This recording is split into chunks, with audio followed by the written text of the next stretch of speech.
You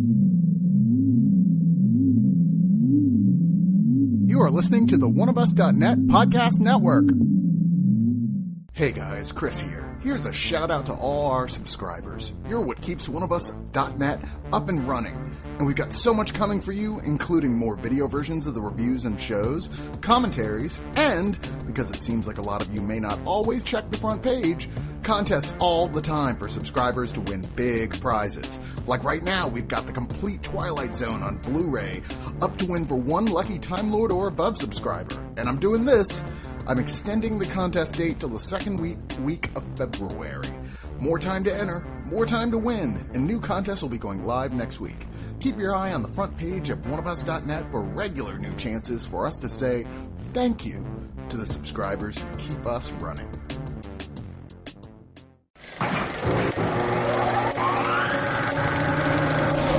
Something's coming.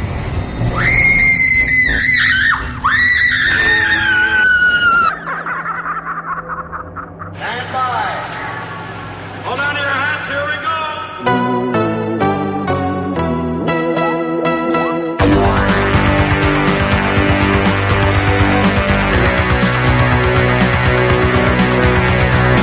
Welcome to the Screamcast, episode 126. I am Sean DeRager, and with me is Brad Henderson. I'm sick as fuck. All right. We're going to try to get that on the DL, and you're going to do like the performance of a lifetime, like Oscar-worthy podcast performance. People are going to know, man, Brad felt like shit, and this performance is so good. BJ should be joining us shortly, and then Mike Delaney from the Splathouse Productions. Splatcast. No. The Splatcast. Mike D. Podcast will be joining us a little bit later. We will be talking, after What's on Your Doorstep, about our top 5 discoveries of 2016. We're going to be talking about Mill Creek's release of Band of the Hand, and then VHS, oh my god, we have Summer Camp Nightmare, and for Scream Streams, we have Fresh Kill. So we'll be getting to all that in just a little bit. But first, let's jump into What's on Our Doorstep. Oh, shit. Holy cow, I almost forgot. We'll get the door.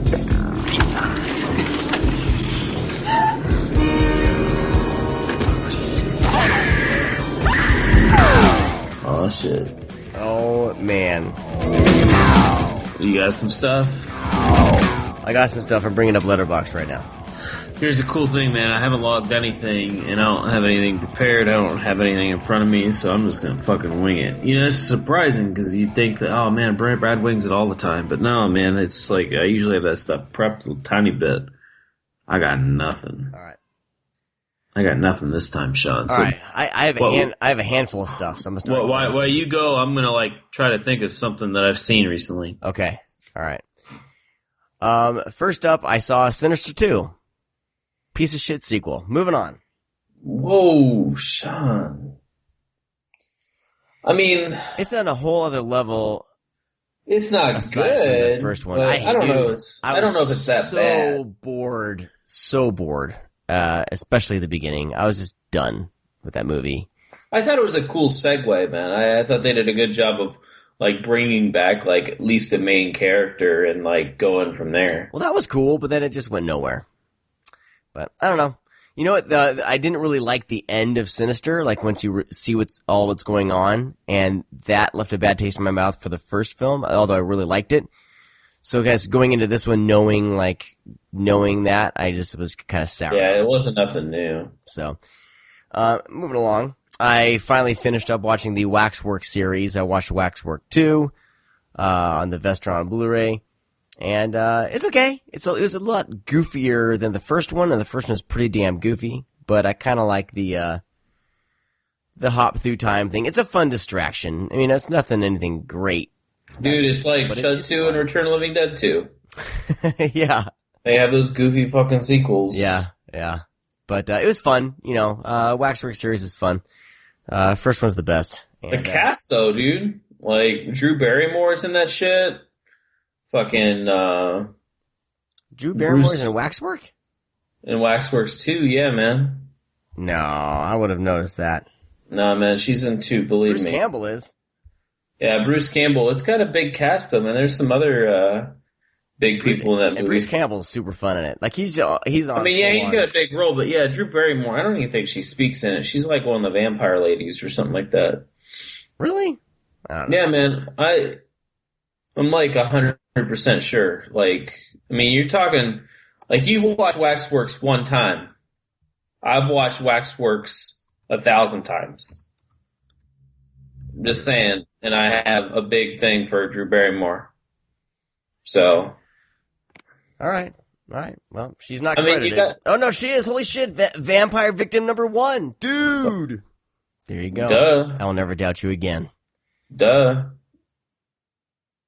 But I mean, yeah, it's good. I haven't seen Waxworks 2 in quite some time, but I know they like what was really fun about the movie is that they kind of parodied other famous horror films. Yeah. You know, like they have that. It's nothing to do with Psycho, but they kind of have that Psycho scene with the black and white footage. I mean, of course, they have the stuff of Alien. You know, it's goofy as shit. And then, of course, they got Dawn of the Dead sequence in it. I mean, it's Dawn of the fun. Dead sequence is a lot of fun. But Drew Barrymore's in the Nosferatu theme. I think that's why she doesn't say anything because it's a silent film. Yeah. No, it's fun, man. There are a lot of cool references. I just kind of took some time for me to get used to the tone. It's okay. Like, it's one of those movies I'll totally put on again when I just want to just veg out to something, or have something in the background. There's some good fun to be had with it. And, it's funny how they changed the actress. She's such a different, actress, than the first one. Like, she's not even trying to basically do what the first actress did in the first one. She kind of comes into her own role, and they bring some other things in with her, like with her parents and stuff. So, her dad. So yeah, man, worth checking out. Not scary at all, but it's a horror comedy type thing. It's cute. And Bruce Campbell's fun. Moving right along here. Let's see. Oh shit! You dropped something.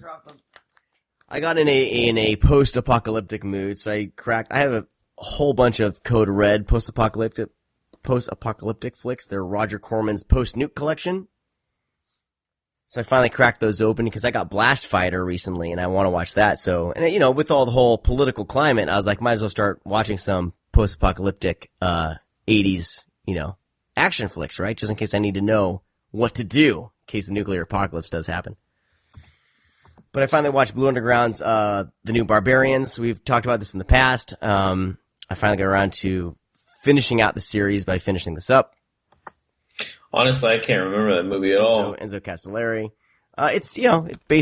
These are all basic post-apocalyptic. I mean, they're all almost the same, but they're a fun little distraction. Like, they're fun to visit these goofy, there's a ton of shoulder pads, goofy outfits, and, Fred Williamson's in this one, and he's a freaking blast.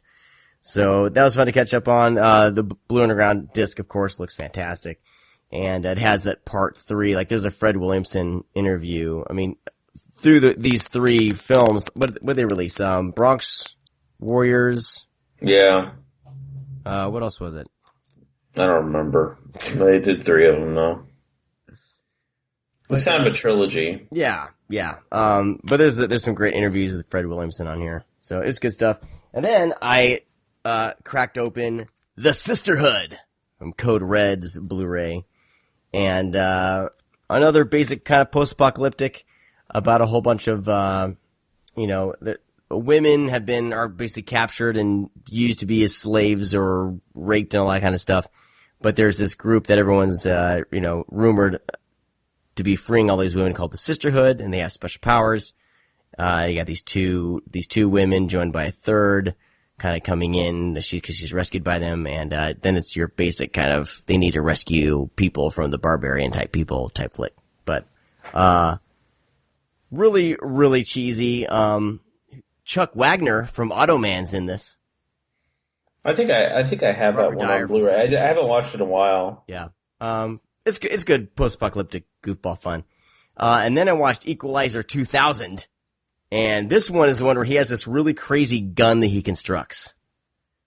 It's like 5 different barrels. There's like a rocket launcher, machine gun, shotgun. It kind of sounds like Blast Fighter. Yeah. Blast Fighter, he has a shotgun that can shoot anything. Nice. No, this is like he has all the different barrels are all in there. It's hilarious. He puts them all together.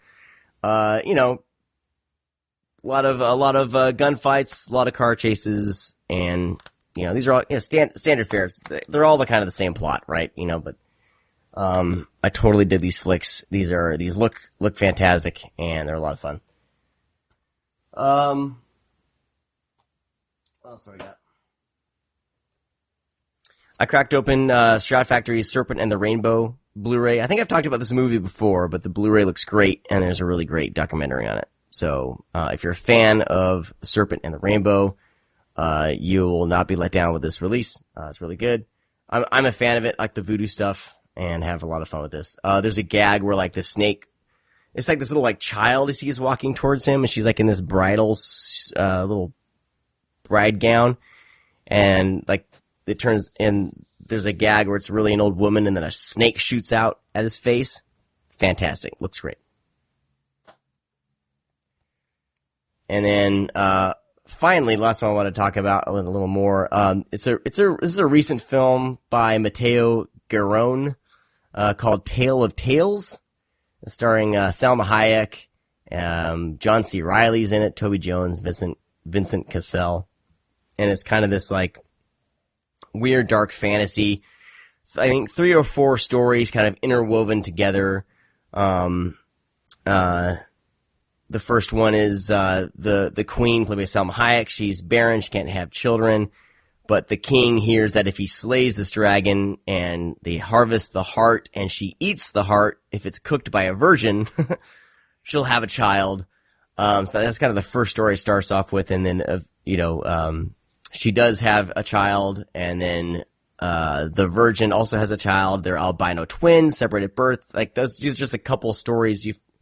You follow them, and there's a few other people that they interact with that you kind of go through this big story through with all of them. But it was really creative. Like I don't even know what kind of reviews this got, but it was really creative. Like there's some really great practical effects in it, and it's just I haven't seen, with all the blockbusters and everything and all the remakes, it's hard to find something really original. Like this was, struck me as a very original flick. And if you like kind of dark fantasy type stuff, it's definitely worth checking out.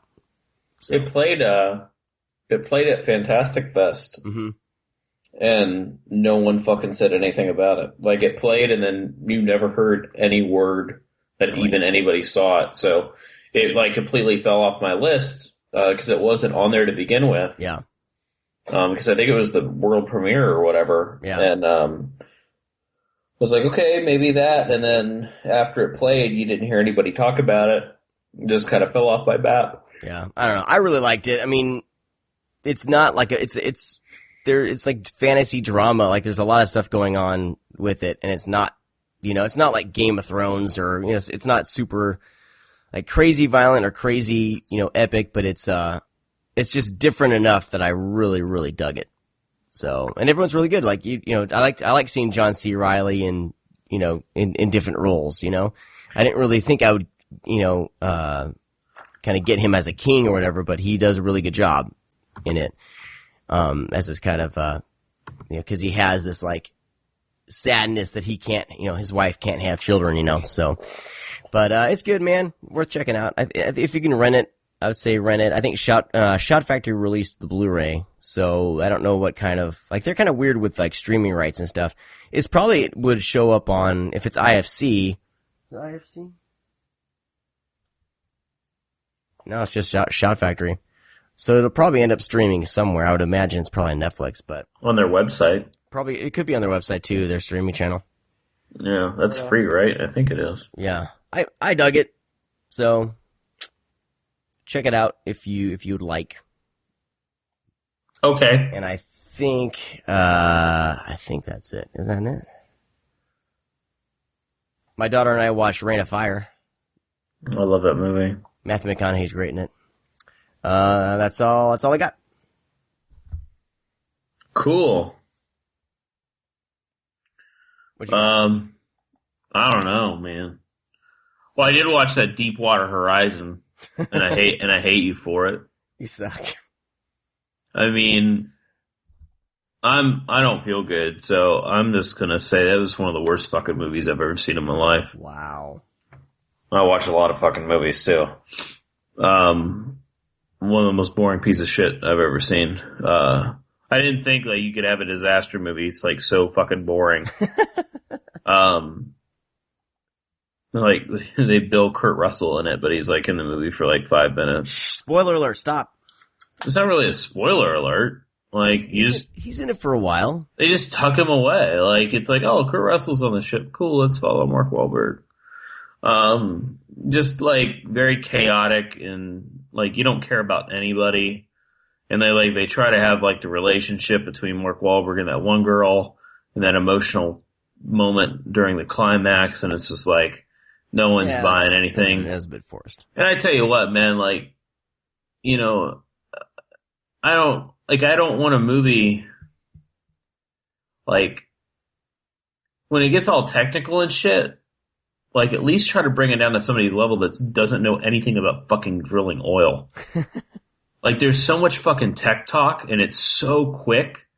And I guess it's supposed to be quick and snazzy and witty, but no one knows what the fuck you're talking about. Like, never been on a fucking oil rig. And, like, there's so much just tech talk, it gets so fucking annoying. So it's a shame that Peter Berg made such a shitty movie, because he's made a lot of... He's made, some cool movies, man. Like, damn, I like it. I don't know. No, man, no one likes that movie.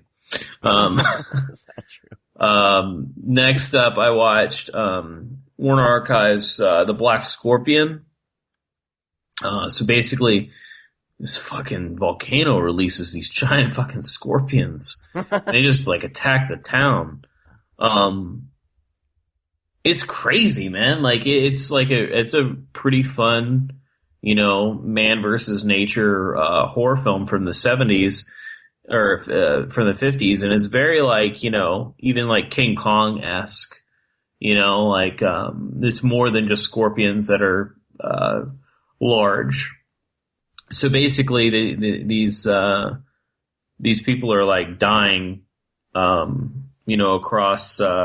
Or like livestock's dying in this town, and they soon realize it's this fucking scorpion that's killing people. And then they find out there's more scorpions and there's radiation below, and it's making all these fucking things, different species, like grow and be huge and fight one another. So it's pretty actually. The movie's a lot bigger than you would think it would be from something from the 50s.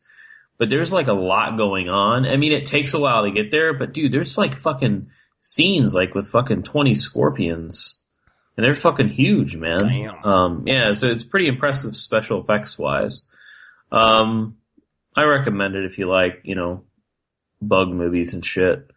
Insects and man versus nature and stuff like that. Next up was, I don't have anything written down, so I'm just gonna pull shit out of my ass. I watched, I'm a big, Richard Bates fan, ever since I saw Excision. Richard Bates has a way to tell a story that's just so odd. Like, it's very jarring. The whole movie's like off kilter, and he has a new movie called Trash Fire. And I kind of pushed it off because that Adrian Grenier dude is in it. He plays the lead. And I'm just like, I've watched Entourage, and I was just never interested, like, with anything he's done because he's just so flat in that show. It's just not that fun of a show anyway. But he, like, has, like, completely, like, changed. He's in this movie called Trash Fire where he plays the biggest fucking asshole possible. He's this bulimic, upfront alcoholic that his parents died when he was little in a fire. He's going through counseling still. He has a girlfriend that they've been together for, like 3 years. And And she finds out she's pregnant, and he automatically says, well, of course, you're getting an abortion. We'll split it. And she's like, you motherfucker. And, you know, he goes through some shit mentally, and he's like, he wants to make amends. So he's like, look, hey, I want to have this baby. I want to do whatever it takes to be a good father and be good to you. So she's like, all right, you know, you're going to make amends with my family, and you're going to make amends with yours. So after his parents died in the fire, he has a sister that had like, you know, 3rd-degree burns, like 90% all over her body. So she went to go live with her, with their grandmother. So this burn victim basically lives with their grandma, and they go, and it gets fucking weird. If have you ever seen Excision, then you kind of know Richard Bates storytelling, where he's very in your face. It can be very brutal and very raw. And I just like that method of storytelling. And it's something off kilter the entire time. Like he's just like, he has this thing where he has like, instead of like filming people like at a table, he films right in front of their face. So they're staring at the camera.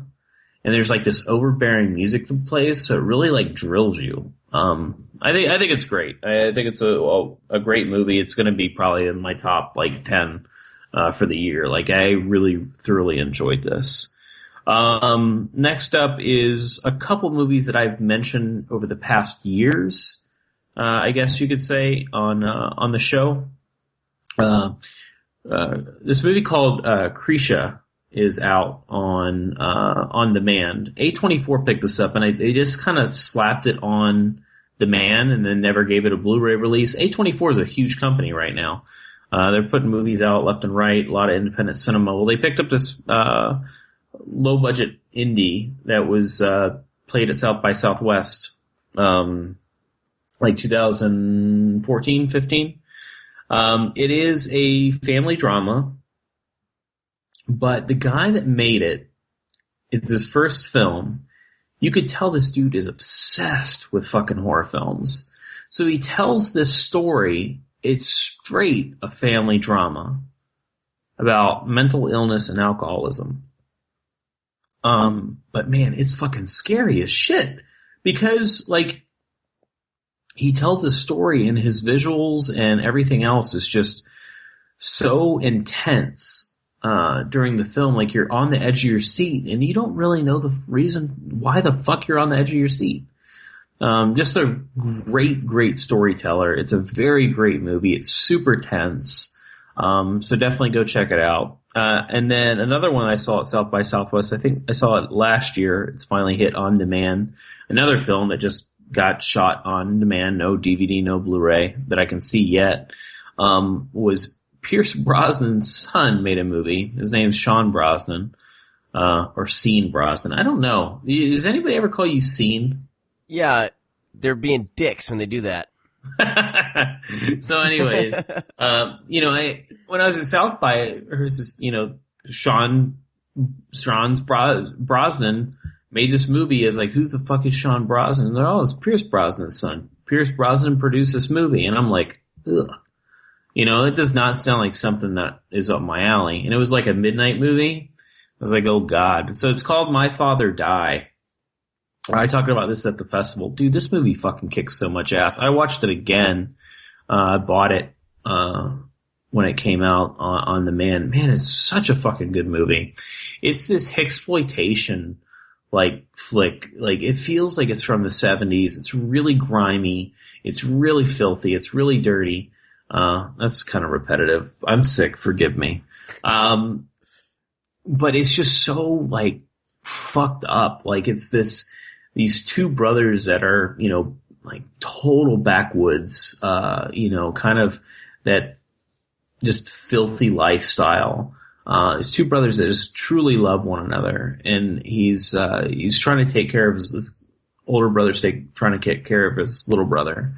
And a bunch of family drama happens. The father ends up killing his older brother and then makes him basically be a mute because he hits him so hard in the head and punches him. You know, he's unable to speak any longer. He becomes a mute. So the father's put away in prison for years. When the kid's older and, in his 20s, his father's released from prison. So immediately he wants to kill him. So he goes after him. Man, it's fucking intense. It's got a wicked fucking soundtrack. It's beautiful. It's dirty. It brings you back to the poor pretty Eddie and Psycho from Texas type shit, like Gator Bait and, just that really South country fried Western, not Western, but country fried, feeling. It's amazing. It's really good. And then, Parasites finally came out on VOD. This was one of my top 10 of last year. Parasites is now on VOD. If you like do-it-yourself independent movies that are made for $1 and John Carpenter, Parasites is right up your alley. It's so fucking good. I know it's not, people are going to be raving about it, but I really like when movies take the money that's just in the producer's wallet and they make a movie out of that. That's what this feels like. It feels like if you had $10, you went to the store and you bought, in the bargain bin, you bought Assault on Precinct 13 and Judgment Night on VHS. And then you're like, hey, with these other $8, we should make a movie like this. That's what you got. That's what the movie feels like, with a fucking killer synth soundtrack. I don't know. I think I'm done. All right, sweet. I have a lot more, but I can't think of anything. Mike Delaney from Splathouse Podcast will be joining us in just a little bit. But first, we have the news with Josh Obashaw. Now, this was recorded earlier because we thought we were going to schedule the show as far as recording goes earlier, last week, maybe even a couple weeks ago. So the news may seem a little bit dated, but it's stuff you need to hear. But anyway, so here's the news with Josh Obashaw. All right, Josh Obashaw joins us with the news. What's up, Josh? Hey, Sean. It's nice to hear people's voices doing this. Yeah, we've had some Skype. It got issues. pretty lonely. Yeah. Skype's been as usual. Skype's a bit of a bitch sometimes, and the last 2 weeks have been like, screw it, man, just do it yourself. Well, we want something done right, just do it yourself. Yep. Exactly. Not sure if I did it right, but it sounds like people have enjoying it. They're missing a little bit of the banter. Yes. And we have too. So, the doing it by yourself is a technical. If we have to do it that way, we know we can do it. But of course, this is the preferred method. You and I just chatting some news. So, it hasn't been anything too crazy. But what have you got for us? Well, I'll start off with what we got this week. It's pretty light compared to the last couple of weeks. But first of all, there's an Australian company by the name of Via Vision, and they're going to be putting out a Blu-ray box set of all of the Fly movies from 20th Century Fox, starting with, the original Fly from 1958, its two sequels, Return of the Fly and Curse of the Fly, as well as a 30th anniversary special edition of David Cronenberg's The Fly and its sequel, The Fly 2. Yes. It's I'm going to be a huge fan of The Fly 2. Oh, I haven't seen that since I was a kid, but I just remember the teaser trailer for that. That is like one of the best teaser trailers I ever saw, and I was really, really pumped for the movie. Yeah. But I don't remember much about The Fly 2 other than the fact that Eric Stoltz is the son of The Fly. Yeah, somehow he's, I don't know how that genetically how that happened, but no, it's good. It's it's not as good as the first one for sure, but it's a campy B-level gore fest. So, and Daphne Zuniga was in that. I remember that much. Yeah. So it's worth it. I've been dying to see it in HD. So I may pick the setup. Well, I'm planning on pre-ordering this thing for sure. So I'm just kind of waiting to see if any U.S. company will, announce anything, because I'm surprised The Fly 2 at least hasn't been picked up by anybody for an HD release. Right. I actually don't know what the region of this particular collection is. It doesn't really say, so that's still kind of up in the air. But you're right. I wish Fox would would do the same thing with these films here in the United States. Excuse me. But yeah, this will be actually the worldwide HD debut of The Fly 2. That's exciting enough to pick this one up if you've got a region-free player, just in case if this thing isn't region-free. Yeah, there's a good chance it'll be region-free. A lot of Australian Blu-rays are region-free, and I know that the Night of the Living Dead set that was released was region-free as well. Sometimes a lot of times for Australian releases, they'll be marked region B, but then I'll test them out and they'll play on my normal player. With the exception of like a couple, like Beastmaster for sure was locked, but yes, you'll always try to see if somebody can check it for you. If you don't have a region free player and you think it's region free, always see if you can get it verified for sure from someone. Pro tip. Right. Exactly. So if you want to take a chance on this one will be released on March 8th. Next up, I actually have a couple of updates on some Blu-rays that I mentioned previously. Last week, we told you about the Wishmaster Blu-ray collection that Vestron Video are going to be putting out. The special features for this one, there's a lot of them. Most of them are with the original Wishmaster, obviously. We've got audio commentaries with director Robert Kurtzman and screenwriter Peter Atkins. Another one with Kurtzman and stars Andrew Divoff and Tammy Lauren. Isolated score selections and audio interview with composer Harry Manfredini. Some featurettes, Out of the Bottle. This is an interview with Kurtzman and co-producer David Trippett. The Magic Words, an interview with screenwriter Peter Atkins. The Djinn and Alexandra, interviews with stars Andrew Divoff and Tammy Lauren. Captured Visions, an interview with director of photography Jacques Haitkin. Wishlist, interviews with actors Kane Hodder and Ted Raimi.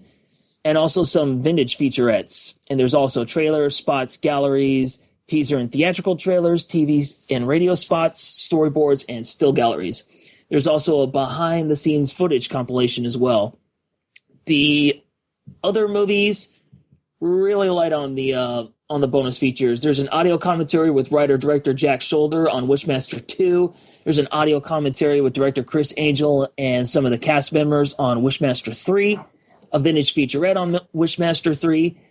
And Wishmaster 4 has 2 audio commentaries, one with director Chris Angel and a couple of the cast members, another one with Chris Angel and actor John Novak, and a featurette called Wishmasterpiece Theater. So that one is coming. Nice. I know, right? So as mentioned previously, this one is coming out on March 28th, the same day as the Phantasm box set from Well Go USA. The other update I want to let you know about is Scream Factory's collector's edition of Firestarter, and this one's coming out on March 14th. Special features include a new 2K scan of the interpositive film element, a new audio commentary with director Mark L. Lester, Playing with Fire, the making of Firestarter, featuring interviews with director Lester, actors Freddie Jones and Drew Snyder, stuntman and actor Dick Warlock, excellent, and Johannes Schmeling of Tangerine Dream. Plus, speaking of Tangerine Dream, we've got Movie Music Memories, which is an interview with Schmeling, hope I'm saying that right, an exclusive performance of Charlie's Theme by Schmeling of Tangerine Dream. How awesome is that? Plus, you get all the usual theatrical trailers, a radio spot, and a still gallery. It kind of sucks. I was kind of hoping they'd possibly score an interview with Drew Barrymore, but I guess not. Damn it. I know. But that's Firestarter, March 14th. Yeah, I guess I saw them talking about the Drew Barrymore. Someone was asking them somewhere on Twitter or something. They just couldn't secure an interview. Like, she just wasn't interested at all, which is odd. Oh, wow. Yeah. She just basically had no interest in it. That's interesting. Yeah. Disappointing, but them's the breaks. So moving on to Severn, we got a couple of announcements from them. If you're a fan of the Kung Fu Trailers of Fury, they're going to be putting out Return of Kung Fu Trailers of Fury. That one is scheduled for March 14th. There's a few commentaries on this one. We got writer Rick Myers, Frank Jing of the New York Asian Film Festival, martial arts instructor Greg Schiller, and Rick Stello of Drunken Master Video. Also on March 14th, they're going to be putting out Drive-In Massacre.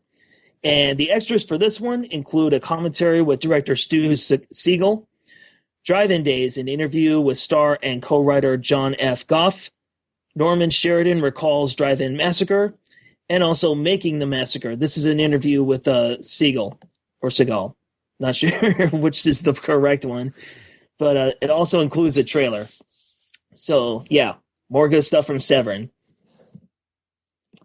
And next up, we've got Scorpion releasing. They just announced actually, one of them was previously announced, and that was Michelle Salvi's The Church. They're also going to be putting out his other film, The Sect. Now, both of these films were previously released by Shameless Video in the UK. And what's also interesting is that both of these movies have been released in certain territories as Demons sequels. Yeah.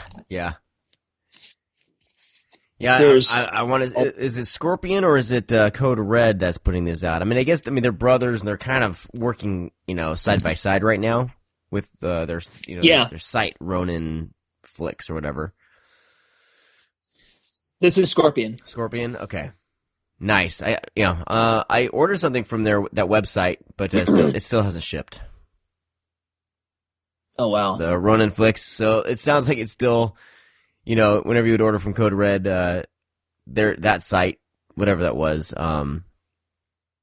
it would take a while for him to ship things out. It looks like he's doing the same kind of thing, but at least the process is a lot easier. I'll let you guys know how that goes if I ever get them. Also keep in mind that Ronin Flicks is also a new website, so maybe they're just still working out the kinks. Yeah, well, it's pretty fluid. Worked out pretty well, so hopefully, it says it's shipped. They sent me a tracking number. It's just hasn't, it's still sitting there. Okay. But I think who else? Is Screen Archives still selling some of their stuff, or I believe so. Yeah. Between like Diabolic sells between Scorpion and Code Red certain titles, and you got Screen Archives, and you got their Ronin Flicks. So we'll let you guys know for sure once we see him pop up for ordering. He doesn't set pre-orders. He's kind of appear one day. So those are on my buying agenda for the year, for sure. Cool deal. All right, I got a little bit of a sneak peek at Vinegar Syndrome's March package. They're going to be putting out the X-rated feature China Girl from 1975. And there's no other news about that, but just to let you know, if you're a fan of Golden Age porn, China Girl is going to be part of that March package. I don't know. Have you heard anything else from Vinegar Syndrome? What's coming out in March? Or is it just a little too early? It might be a little bit too early. I feel like they announced something, but I've been so distracted lately. I haven't paid attention. I feel like there was something that they announced, but off the top of my head right now, I can't think. If it comes to mind, I'll blurt it out. Sounds good. I know Psycho Cop 2. Well, we got... Yeah, I don't think I came across that one. Adam Rifkin's jaw-dropping hybrid splatter film and sex comedy Psycho Cop 2, or as the credits say, Psycho Cop Returns, on Blu-ray later this spring. And then, of course, Witch Trap for March, we've talked about. Yes. It's all coming together. It's going to be a fun year from them. Oh, for sure.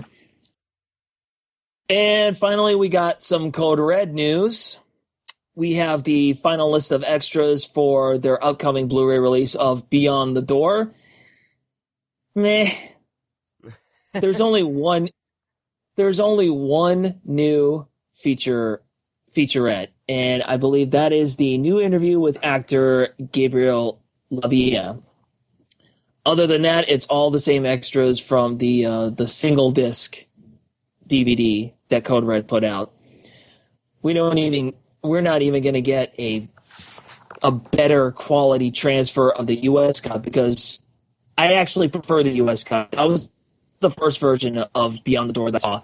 That was the one I flipped out for, and the one on the 2-disc DVD looks like crap. We're not even going to get that. So for $30, yeah, it's going to be $29.99 on Roman Flix. I'm just going to skip this one. But if you really want Beyond the Door on high def, it's going to be coming out soon. We just don't know when, because these release dates for Code Red just seem to... These things just seem to be available whenever. But also coming from Code Red, we've got the Psychic, Gio Fulci's The Psychic, also known as Seven Notes in Black, which was previously released on DVD from, I want to say Severn. Yeah, Severn. But they're also going to be putting out Slave of the Cannibal God. Now, if this sounds familiar, this is the alternate title for the movie Mountain of the Cannibal God, starring Ursula Andress and Stacy Keach, directed by Sergio Martino. I tried looking this up to find out if there's any sort of difference between the two, and apparently Slave of the Cannibal God, according to IMDb, is the censored version of Mountain of the Cannibal God. So it kind of leaves me wondering, why would Code Red put out a Blu-ray of a censored version of Mountain of the Cannibal God? It doesn't really make any sense, considering the fact that you can still get Mountain of the Cannibal God on DVD from Blue Underground for only $10. It's only $10 on a Grindhouse Video, if I'm not mistaken. Interesting. Yeah, so, unless they just mistitled it or, just use it as an alternate title. Yeah, I don't know. Have you checked the running time compared to the Blue Underground? I haven't checked the running times, but apparently the only thing that was cut out was a castration scene. Oh. Okay. It's slightly edited. All right. So well, in that case, I mean, do without that. But if you're a completist like me, I would just be like, okay, I'm just gonna give Mike $10 for Mountain of the Cannibal God. Yeah, I'll be happy that way. So yeah, really light news week this week, but still some pretty good stuff. I think. I think it's high time that I got on the Wishmaster bandwagon, because I've never seen any of those movies. I mean, they're not amazing. The first two are fun. I haven't seen the other sequels, but you get what you get. I like them. I like the first one. So, but some people don't. But they're fun. Not amazing, but they're fun. First two are fun. It's a fun idea. Some great. Some great kind of creature stuff and some great practical effects, so I'm excited for all the special features on those. I'm glad that they're stacking it, especially for the first couple of things. Oh yeah, for sure. The other one, I mean, I've heard the 3 and 4 are people are kind of like, well, yeah, you're getting 4 movies, but you're getting Wishmaster 3, Wishmaster 4.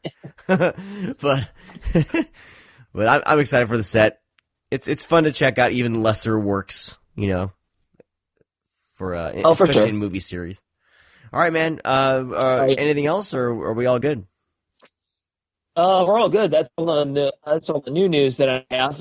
Any thoughts on some of the news that I dished out over the past couple of weeks by myself? I don't think off the top of my head. No, I mean, a lot of good stuff coming out for sure. So pretty pumped about everything. Are you there? Oh, yeah, I'm still here. I thought I lost you. So, all right, man. Well, we'll talk to you next week. Thanks. Sounds good. Not a problem. See you guys next week.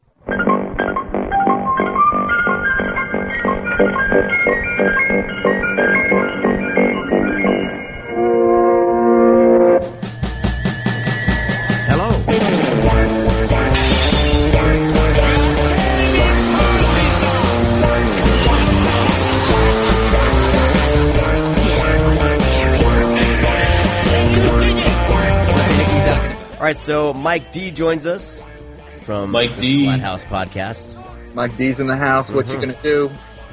Go AWOL. Hey guys. One of the masterminds of Splathouse Podcast. No, I'm the mastermind. Yeah. Yeah. I mean, if Sarah was on the call, we would say that. Yeah, she of course. Mastermind. She's not gonna listen to this shit though. So I'll tell the truth. Damn, that hurts. Mm-hmm. But I know what it means. I don't listen to my shit or anybody else's. Aside from Splathouse, but that changes tonight. Oh, really? Why? Just because Sarah doesn't listen to this show. Oh, no, she does. I just want to... I'm fucking done. Done. Done, man. All right, so I just texted BJ that she can call in whenever she's available. She was at a concert, so when she said that, I was like, well, she probably won't be able to join us then. Oh, cool, man. Nickelback's back in the United States. Because I know after a concert, I'm ready to go sit down and talk to a couple nerds Hey, man. about movies. I just watched the Three Doors Down Toby Keith concert, so I'm good. Damn. All right, well, we're going to jump into our top 5, or in Brad's case, probably top 50. Top 5 discoveries of 2016. We wanted to do this earlier in January or at the end of December, but our schedules have been ridiculous. Yeah. This year so far. So yeah, they have. Good. So yeah, you could say lists are my kryptonite. Nice. Since Mike is our guest, I'm gonna defer to Mike first for his top 5 flick discoveries of 2016.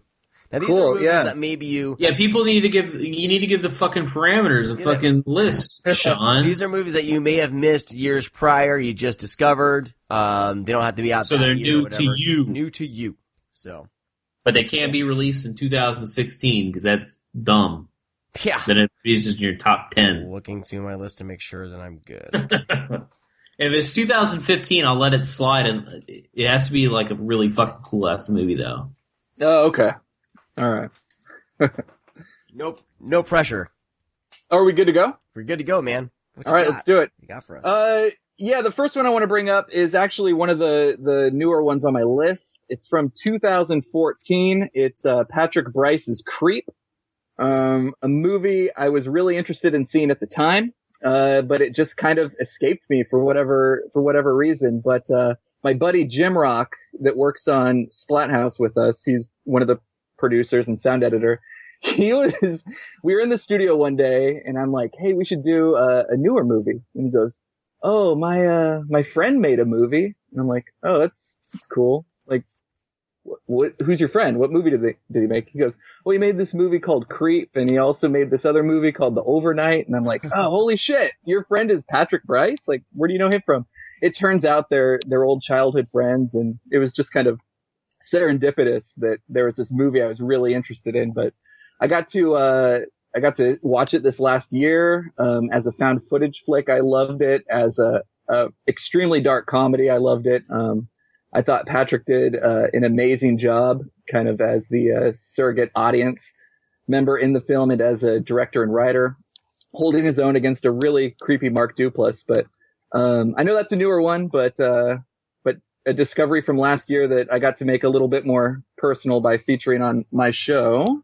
Mm-hmm. Not to be a complete dick. Oh. Yeah. That movie's made 2014, but that shit was released in 2016. Creep? Yeah. No way. Yeah, man, I can't, it didn't play it hit VOD in 2016. It didn't play anywhere else other than If we were in the same room, I would totally slap Brad in the dick. I just want to be a dick. Flick the head. Flick. Slap but I'll let it slide because it's so good. You're gonna let the dick slide because it's so good? Yeah. All right. Slide right in All there. right. Hey, the next one is I have 2015. It is. No. Fuck you, man. No. It's actually from an episode you did last year. You talked about Boarding House. You went off for 10 or 15 minutes. And I remember, I'm going to make it kind of sexy time right now, but I remember what I was doing at the time. I listened to you guys. This is a true story. While you were masturbating. You're welcome. No, but I do listen to you when I take my baths. You know, I like to lay in the bathtub, listen to You're a bath man? I'm a bath man. I'm a bath. And where am I going? That sheds new light on you right now. It also explains a lot. You don't like baths? No, man, I fucking hate baths. I'm okay with a bath. We got a gigantic, awesome bathtub though. light some candles, put some bath salts in there. I do bath salts, but I don't fucking bath. Well, you're in Florida. I'm from fucking Florida, dude. We fucking eat that shit. That is candy. You just rub it all over your teeth in Florida. No, all right. So to get back on track, look, I listen to you guys when I take a bath, and someone else likes to take baths, and that is John Wintergate, the star of Boarding House. He also wrote and directed it, of course. I became a massive fan of Boarding House after tracking down a copy of it last year. So much so that we decided to make that the first episode of the Splathouse podcast. And again, we got to talk with John Wintergate, Calisu. It was really, really kind of cool learning how our show was going to work and kind of finding our ground with getting these interviews. And this guy keeps plugging his goddamn podcast. What the fuck? I know, dude. Oh my god. Yeah, that's why you had me on. Oh yeah, that's right. Plug the show. That's right. Let's see. You know what I'm going to do? I'm going to switch it up on you guys a little bit. So I am going to do that. Next? No, this next one, it's not even going to be a film. You can't go out and you can't find a film of this, what I'm about to say, but it's technically a film discovery, okay? What I found out last year, just in my own backyard, because I'm a huge fucking idiot. Like, on top of everything else, I'm a huge fucking idiot. I was watching Phantasm, the Well Go USA, the new one. And I was like, oh, that house that is the mausoleum. I'm like, oh, that house looks a lot like the Dunsmuir house over here in Oakland, which is like 2 or 3 blocks away from where I live. And guess what, guys? Guess what my film discovery is? It is that house. You live near the Phantasm house. I live near the Phantasm house. Yeah. Damn. Yeah. So that was my big film discovery. But it's super fucking cool, man. But the other thing that I was thinking about as far as last year goes in my discoveries was I took my family on a vacation to Seattle, and we just hit up all the Twin Peaks locations from Fire Walk with Me and the television show. And I guess if I was to make one discovery about film, it's like, if you have an area that you love or just where you live, find out if they've shot anything cool there. Go check out those locations. It kind of just adds a whole nother level and appreciation to some of the art that we enjoy. I'm going to go Since you said with that, I can basically stand from my house. Yes, sir. And, well, not really, because that's over-exaggerating, but I live less than probably 1 mile from where they filmed a good portion of Edward Scissorhands. Oh, you live really? You live near a backlot?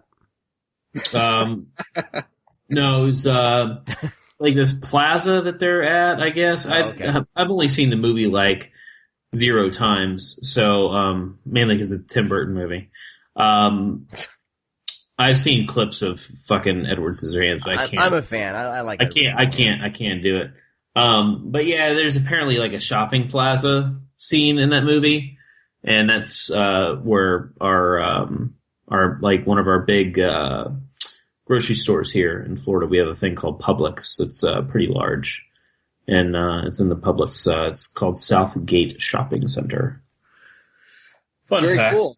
Yeah, I'm living the dream over here. So You are, bro. Mm-hmm. yeah. Another film discovery, guys. While I was doing research for my show, the Splathouse Podcast, available on iTunes, Google Play, directly at www.splathouse.com. While I was doing research for a show, one of the listeners recommended that I get in touch with some folks at a company called Ship to Shore Phono Company.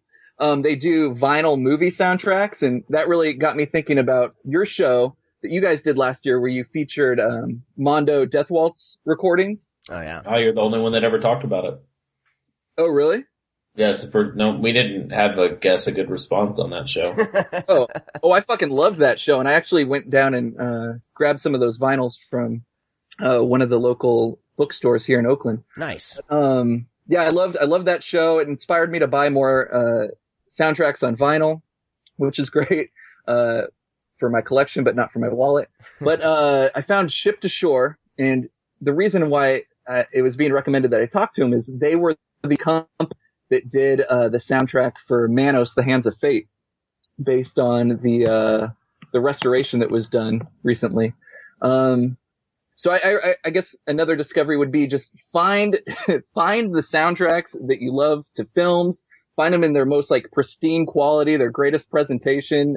Find these companies that are pressing them with such love and care and just the top presentation. Ship to Shore does an amazing job. They don't just have Manos, they also did Joysticks.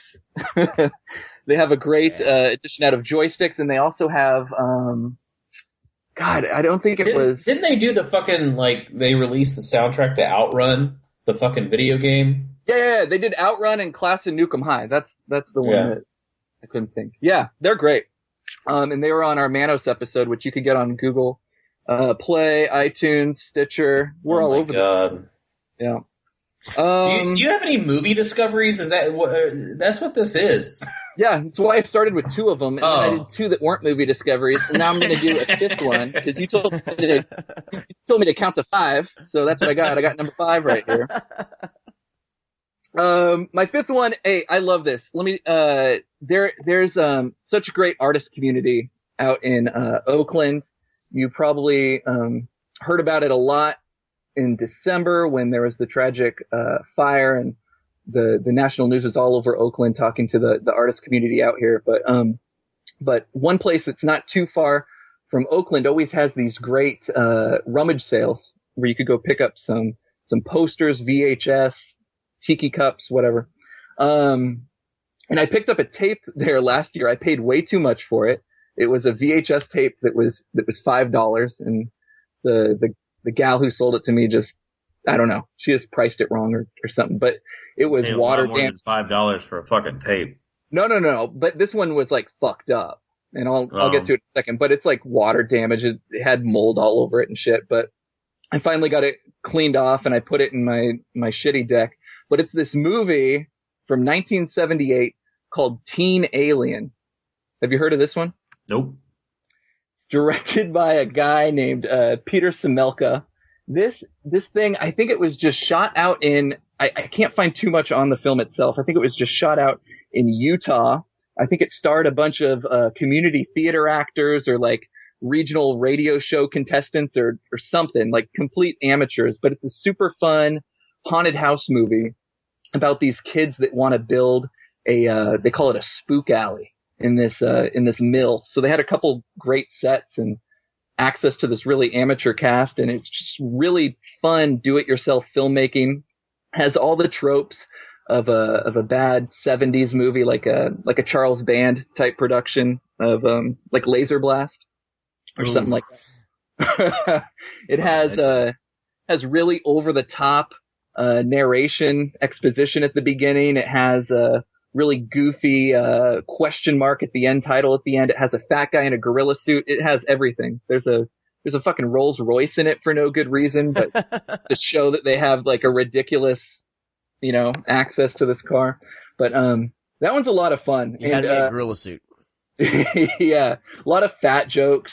It's just like really outdated and goofy. It's weird because this movie sounds super familiar. Like I don't remember remember. Well, what's the cover look like? Well, it had an alternate title. God, I wish I had the alternate title in front of me, but it was something like the Vestron experiment or some Vestron. No, that's the fucking video line. No, I'll tweet it at you later or something. But the video cover looks like an alien getting unzipped out of human skin. Yeah. It's like a green head, right? Like a yeah. Is it one of those like not perforated? That means like to rip. What am I trying to think? I know what you mean, like the like rays pop out. Right? Yeah. No, it's not. No. Okay. That's what I was thinking about. Yeah. I'll tweet it at you later. Anyway, this movie, I think it's available in its entirety on YouTube.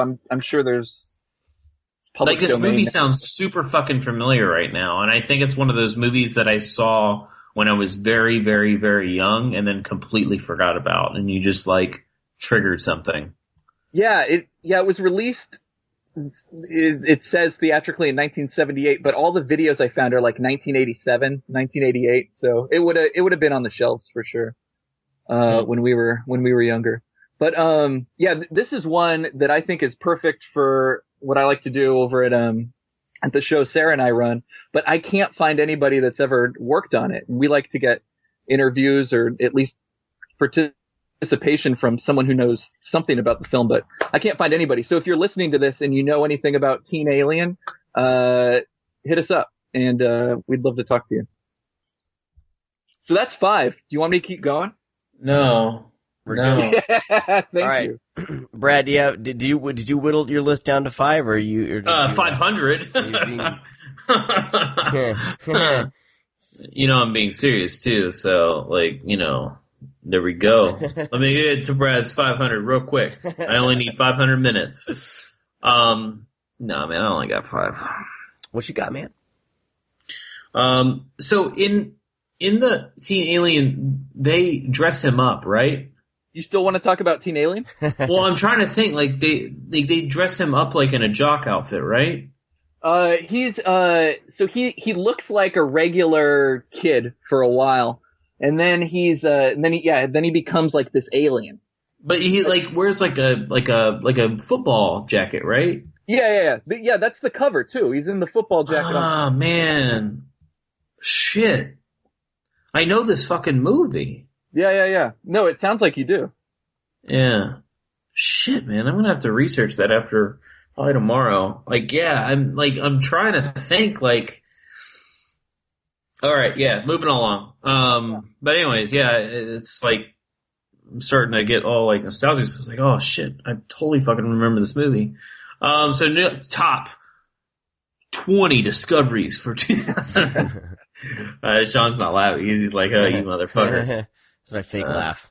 Yeah, you need Apparently to relax. people always recognize my fake laugh. I'll do it at work, and then I'll walk around the corner, and someone will be like, "You sound like a dick." Yeah. All right, so top 5 new discoveries of 2016. So first up is 1955's. I was talking about Black Scorpion earlier. This is Tarantula. It was released on Blu-ray over in Germany. Oh, my phone's broken, dude. I already told you this shit. God. Fucking Gmail that shit. Gmail it. So anyways, Jack Arnold directed this fucking, giant spider movie. There's something about Tarantula. It's just like super fun. It's very short. I like big giant bug movies and insects and arachnids and all that shit. I've always been a huge fan of Steven stuff from the 80s. Fucking Night of Lepus, all that shit. But I never saw Tarantula. And eBay Germany fucking has not eBay, Amazon Germany has a lot of sales on hundreds of Blu-rays sometimes, where the outright cost is $5 per Blu-ray, and that's shipping included. So it's crazy good deals, and you can get 10 of them. I even think there's even a discount where they even come out to be cheaper than that. Sean, didn't you do that deal one time? And you got Runaway and all that shit? Oh yeah, from Amazon Germany. Yeah, that's what I just said. Yeah. Are you listening to me? So anyways, I got Tarantula in that set, because I've never. It's always cheaper to when you just go to Amazon Germany and just grab a handful, because they have a lot on sale, and that's where I got Tarantula from. I think they even released. I can't think of the title. I'm fucking sick of shit. So anyways, Tarantula, first time for me. I really thoroughly enjoyed it. Next up is Arrow's. I have 2 Arrow releases on here, actually. Oh, nice. 1993, which I still, I can't understand why this movie isn't bigger, kind of like how big Pulp Fiction is, and, you know, stuff like that. Because that's the vibe that I get. I get a Tarantino. I know what you're going to say. Yeah, fucking Suture. Like, I can't believe that even after it's released on Blu-ray from Arrow, like, people aren't losing their minds over this movie. Because, like, there's a movie that I think about a lot ever since I saw it, and that's fucking Suture. Like, I'm like, why isn't this movie celebrated more? It's kind of mind-blowing because it's such a fucking weird movie. It hit in the independent scene in the 90s. Like, I just don't understand why this movie isn't held in higher regard. Like, it's dumbfounding. Like, this is, like, pure, like, amazing. This is everything I want cinema to be like. Yeah, MGM released it in that avant-garde DVD line that they did like 15 years ago. Do you remember that? No. Oh, yeah, they released it. I used to love those MGM avant-garde ones. They had River's Edge, just some offbeat movies from the 80s and 90s. But yeah, when I saw it too, I was super obsessed with it. It's a San Francisco filmmaker, so it's got a bigger cult out here. It's usually playing it at an art house at least once a year. Yeah, but it's just like, it's weird, like, people aren't talking about it more. Like, you know, I remember the whole Blood Rage craze before it was released on Blu-ray from, Arrow, recently, like last year or whatever. But they were screening Blood Rage in theaters. Like, there's this huge thing, like, following for it. That's one of the reasons why they released it on Blu-rays, because this, like, resurgence happened, screening prints at theaters and stuff like that. But if you haven't listened to one of our old shows, Suture is quickly about two brothers. One is, a fairly rich white man, and one is a poor black man. And even though they consider themselves brothers, they literally consider themselves siblings, and they are twins in the film. Everybody perceives them as twins, but they're obviously not to you. But everybody does. And it's just this weird vibe that you're getting through the film, and man, that fucking ending, though. Jesus Christ. But anyways, watch Suture, pick it up from Arrow Video. The other one was a movie that I can't believe I didn't see, was The Red Queen Kills 7 Times. We covered this on the show, too. I fucking love this movie so much. The soundtrack, the setup, the eeriness of the film. A really beautiful film as well, and just looks so good that they released it. This is the Killer Dame set, right? They released it? Yeah. Okay. Yeah, that was in my top 10. I whittled it down. I'm glad you're talking about it. Yeah. You booted this out of your top 10? This isn't in your top 5, Sean? Disgusting. Disgusting. Next up was, hey, this is more of a recent movie, Mike. But this shit literally came out like in 2014. Did we feature it on the Splathouse Podcast? Available on iTunes, Google Play, Stitcher. So this was, I talked about this movie, because it was like on What's on My Doorstep or whatever, but, Sound of My Voice. I rewatched it again, watched it with a bunch of friends. Man, this movie's fucking killer, dude. Like, this whole fucking setup of the film, I don't want to really say anything because I still believe this movie's kind of underseen. Yeah. Very much like Suture, and that fucking show's 1993. But Sound of My Voice is just a really beautiful and chilling and kind of jarring at times, like just this cult movie. Like, a cult is actually in the movie, not like cult movie. But man, dude, it's fucking movies. It's another movie where it's the ending's just like, you're sitting there and you're like, oh my God, like what the fuck did I just witness?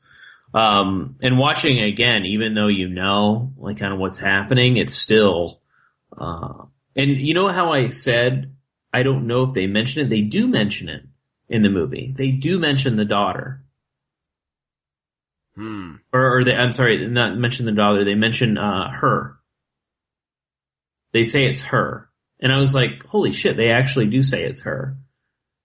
But, I mean, that just feeds kind of the craziness behind the story. you're like, no, it obviously is not. But anyways, yeah, it's a remarkable movie. And then next up, last but not least, I know people are going to fucking laugh, and I'm going to get a tweet from people just saying, Brad, what the fuck is your problem? I truly loved The Mangler. I know people are like, ugh, I love Tobe Hooper's drug-fueled insanity that he pours into his movies. This dude is fucking off his fucking rocker. I've never seen it. But The Mangler's fucking great. It's on HD on Vudu, so I think I'm going to pick that up because the DVD is just released on Warner Archive.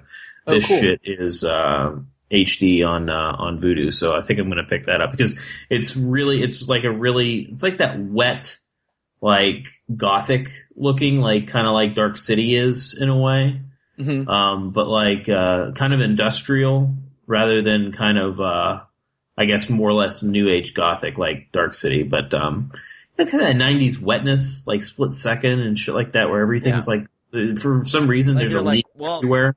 Blade Runner did it, so let's just do it in everything. Yeah, but it very much like there's like leaky pipes everywhere, so everything's fucking wet. But anyways, Nice. Yeah, that's my five. I remember you talking about The Mangler. I need to see it. And hey, Brad, I have an original one sheet for Suture if you ever want to. Ooh. You know, I'm just saying, man. If you, Let me get my lips ready. oh yeah, no, I'm thinking like maybe some Vaseline on the hands. Oh, damn. Just got Yeah. weird. I can do that easy. That's easy. Okay, all right. Coming to Oakland. We'll do it. Stop. We'll do it in the Phantasm House. No, we'll do it in the Splathouse. Splat. Damn. Very nice. Very nice. All right. BG just came online, so she should be joining soon. See, she hasn't texted me yet, but I'll just go through mine, and then whenever she comes in, she comes in. Yeah? That's Cool. what she said. I have paper here. This is weird. It's ridiculous. All right, so my five. The first one, I think all of these I discovered because of the podcast, which is fantastic. That's the Screamcast, available on iTunes and over at oneofus.net and any other place you find podcasts.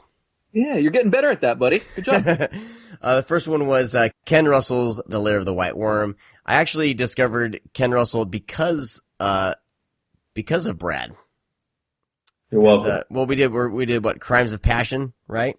Yeah. And then we talked about this, and he's a weird director. He's very fascinated by sex, and giant phallic things. You need to watch The Devils, dude. Oh, we talked about The Devils too. We need to find that underrated cut one of these days. X-rated. Banned, X-rated. But Lair of the White Room, it's out on Blu-ray right now. I haven't watched the Blu-ray yet, but as soon as I saw this movie, I was like, this is one of those that I knew that I would end up buying once it would, come out in physical form. So, so check that out if you haven't seen it yet. Easy to get right now. It is also, you can get it digitally through Vudu, and it's HD. If you don't want to pony up $30 for a Blu-ray, if you just want the movie to check it out, you can rent it or buy it. Do you know if that Blu-ray has the archival commentary on it? I think so, yeah. Yeah, that's a classic commentary track. Nice. So you should buy the Blu-ray. There you go. Yeah. See, I bought it digitally, and then I have bought the Blu-ray. So I've thrown a lot of money at this. Well, he has 2 copies of it on 720p, dude. That's like incredible. Shut up. Hey, I bought it too, so go fuck myself, right? I still have my VHS of it. I actually watched it the other night. All right. Next up is a lizard in a woman's skin. I'd never seen it before, and Mondo Macabro put it out on Blu-ray, and it's gorgeous. It's Fulci's flick. It's top tier Fulci. Is it Fulci? Yeah? Yeah. Yep. Wow, I'm actually like retaining information. This is just really Yeah, but you had to question yourself. That's I know. not how this I'm works. getting better. But it's a beautiful flick. Like it's probably one. I would say it's probably one of my favorite films of his. It's almost. It may be my favorite Fulci film. Oh, it could be. It could be. Whoa. Just because it's so different. You're used to thinking about Fulci and zombies and weird stuff. But like I like how reserved it is. No, Kevin Fulci's great. He's great. Yeah. Kevin Fulci. Kevin Dude, Fulci. you know who's even better? Who? Kendra. Kevin Russell? No, Kendra Russell. Kendra Russell's awesome. Teresa Russell, too. You guys are ridiculous. All right, next Teresa up. Russell's hot. Next up, this is a 2015 film, so we're getting recent, but I feel like not enough people have seen it. Oh. And Brad, you mentioned it at the end of 2015, and it was one of the first movies I watched in 2016. But it's a movie called Victoria. Oh, yeah. And directed by Sebastian Schipper, and it's like, I believe, supposedly done all one shot. A 2-hour movie done all one shot or one camera. I don't know. But it's one shot, man. It's really good. I don't really see where there's even too many places where they could make a cut, but those filmmakers promise that's in one take. Yeah. At any rate, even if it's spliced together somehow, really, really good. One of the best I've seen this type of thing. And there's a gunfight. There's a gunfight near the end that's just like, just how they did this is pretty incredible. If they did do it all in one take, but it's like it's not even like. But I was gonna say it's not even like where they're just in a room. There's so much going on. Oh, I know. And there's so many risks, like when she gets on the fucking bike and like stands, it's like, wait a second, this is really awful because if you fall, it ruins the shot. Like, but apparently it took them 7 tries. Fake news. No, they just, there's edits all over the place. Fake news. At any rate, regardless if it was multiple takes or just one take, it's really, really good. Like it's the actress is and everybody, the main characters in it are all very convincing. You can see like how this situation could unfold throughout the evening and everything. Really worth your time, worth checking out. And I want to see what he's up to next. This director, Sebastian That's Schipper. cool. It's called Victoria? Yeah. Cool. Yeah, I got to check that out. It's like she's Spanish. She's in Berlin, and it's just her night out meets kind of flirting with some guys, and it just kind of goes from there, and things escalate quickly in 2 hours. Yeah, I mean it's one of those films I don't want to say anything else about. Just go along with the ride. It's definitely worth your time, I think. All right, next up, I had finally saw the movie Possession last year. I'd never seen it before. All I had seen was the cover and certain pictures from it. And it's really, really fucking good. So Sam Neill and Isabel Adjani. Mm-hmm. Well worth your time. Like it's more than just a horror movie. There's a whole lot more going on there. It's more of a psychological, I think, horror movie. And I don't know, it's just fantastic. So if you haven't seen it yet, if you've held off, definitely check it out. And it's unfortunate, like, because the way they marketed it, or the way the Blu-ray cover, is like a pair of breasts and whatever, like yeah. And then like one of the old one sheets is like, this woman's back turn and it's her ass, and yeah. And it's just so much more than any titillation. You know what I mean? Like titillation. But and that's why I was kind of like had wrote it off in the past before I started reading about it, because it was. You see those posters and it's just going to be some weird horror skin flick, whatever, big deal. But there's way more going on in the movie about relationships and how a relationship splitting up and what would cause that and the things a couple would go through. Like there's all that discussed in the film, and it's just really, really good. It's a good study of kind of like what would go how someone would psychologically like handle a divorce, you know. So it's, you know, I love it when a horror movie will do more than just, you know, try to be a stupid monster movie or whatever. Like when it's touching on actual like real life and real subjects in a way that's interesting. Like those are always kind of my favorite horror movies. So, and then finally, Brad, you would not shut up about this movie, and I finally watched it. It's available over on exploitation.tv, but The Severed Arm. Yeah. Yeah. Top 10 of all time. It's really fun. I know we talked about it on the show. It's from, God damn it. Trying to find the date, and frickin' Samara is crawling through the frickin' TV. Goddamn Ring ads. Samara. Samara. You goddamn Samara. That's Samara. That's not even real TV. You can't Get out of my TV. No one uses VHS. No wonder your mother pushed you down a well. Anyways, 1973, directed by Tom Alderman. And I don't know how many people have seen it. This has to be underseen, Brad, but more people need to see this. I'm hopefully through exploitation.tv, a lot more people are discovering it. It'd be great if this someday would get a Blu-ray release, but definitely worth discovering if you have exploitation.tv. Check it out. It's on every Mill Creek box set ever. Is it? Mm-hmm. But there's some scenes that, like, if it was in HD, would look like when the guy's in the red, like, radio studio. Like, that would look pretty fantastic. There's some really beautiful scenes in it. Yeah. If it was in HD and if it was on disc, where would I get that from, Sean? If it was on disc? Yeah, Grindhouse Video. Grindhouse Video? That'd be a good place to go? Yeah. If it ever comes out on Blu-ray, you should definitely pick it up from Grindhouse Video. I'm gonna get Possession from Grindhouse Video. I don't know if they carry it. Bro, they do. They got it. Good. Yeah. Okay. I got like the weird velvety box set, so, which was like a total, like, I spent way more money than I should have. But it's gorgeous. All right, that's my top 5.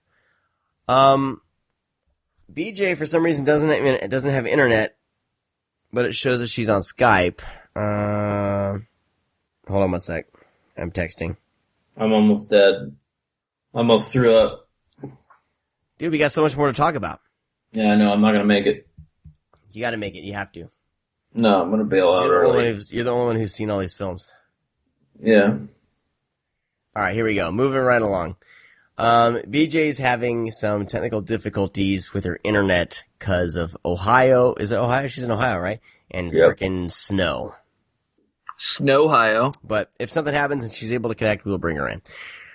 All right, moving along, let's jump into today's featured presentation.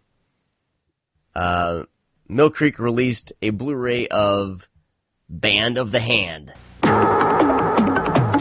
Once they were the problem. This is you. Your criminal past. They gave you to me. Now they are the solution. We cleaned up the park. Next come the streets. Now they're on our side. Let's take the man down.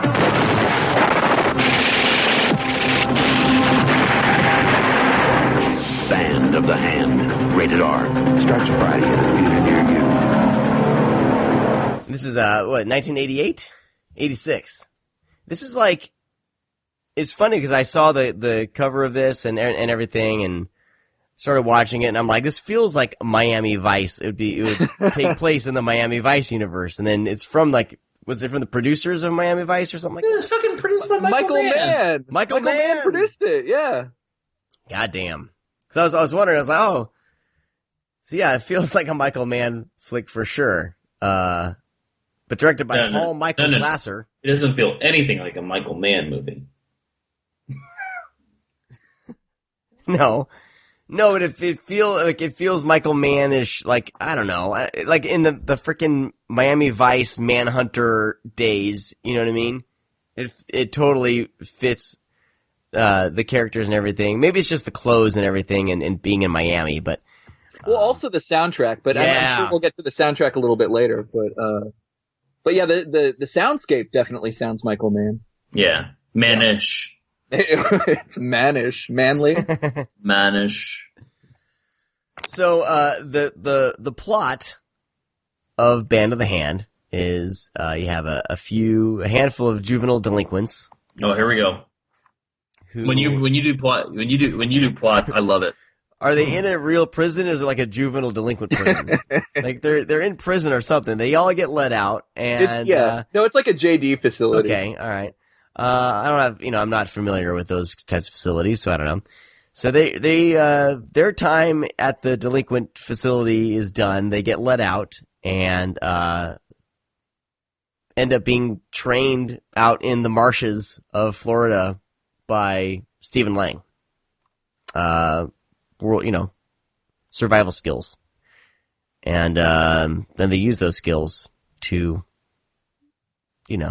Oh my God. Are you doing this on purpose? To kick some ass with a great 80s soundtrack. Oh my God, dude. That's my review.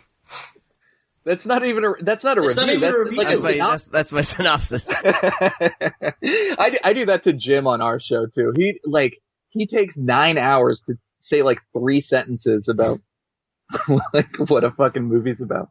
But no, Sean, you did better than Jim. Like you've done hundreds of these shows. Yeah, but it's like one of those things. Like I watch a movie and I enjoy it, but I don't have like retention of like I can't really tell the plot back to someone. I had a friend like that when I was a kid. Like he would always be able to watch a movie, and then since I wasn't allowed to watch R-rated movies, he would dictate the entire movie to me, like on the bus. Like if we were going off to a field trip.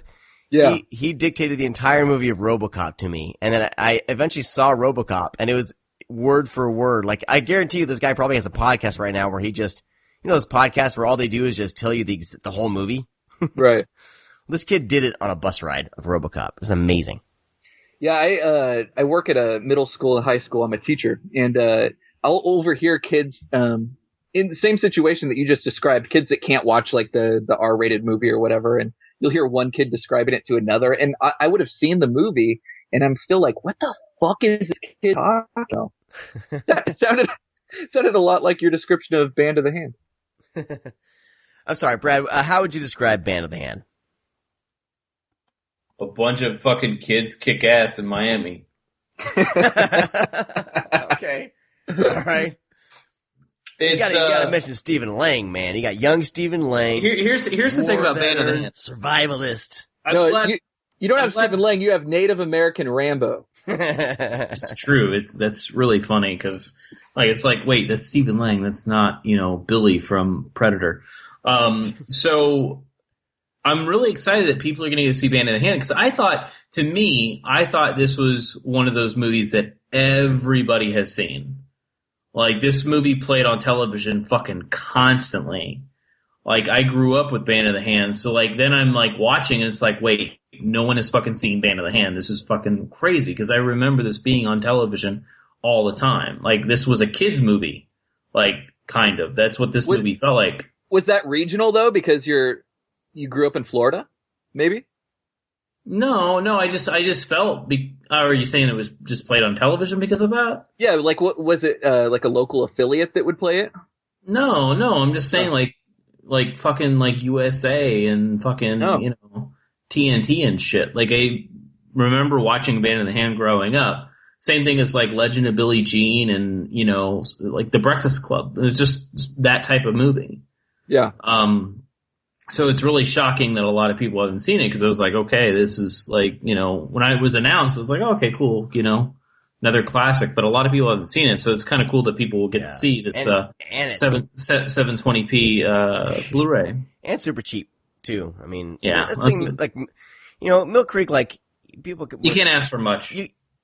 They just they get licensing for the film. It's not I don't know, and then they slap it on a Blu-ray and it looks decent and.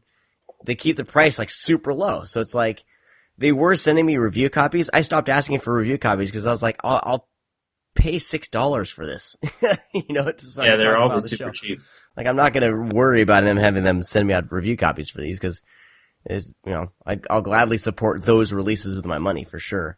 But even Legend of Billie Jean was another one where I had never seen either.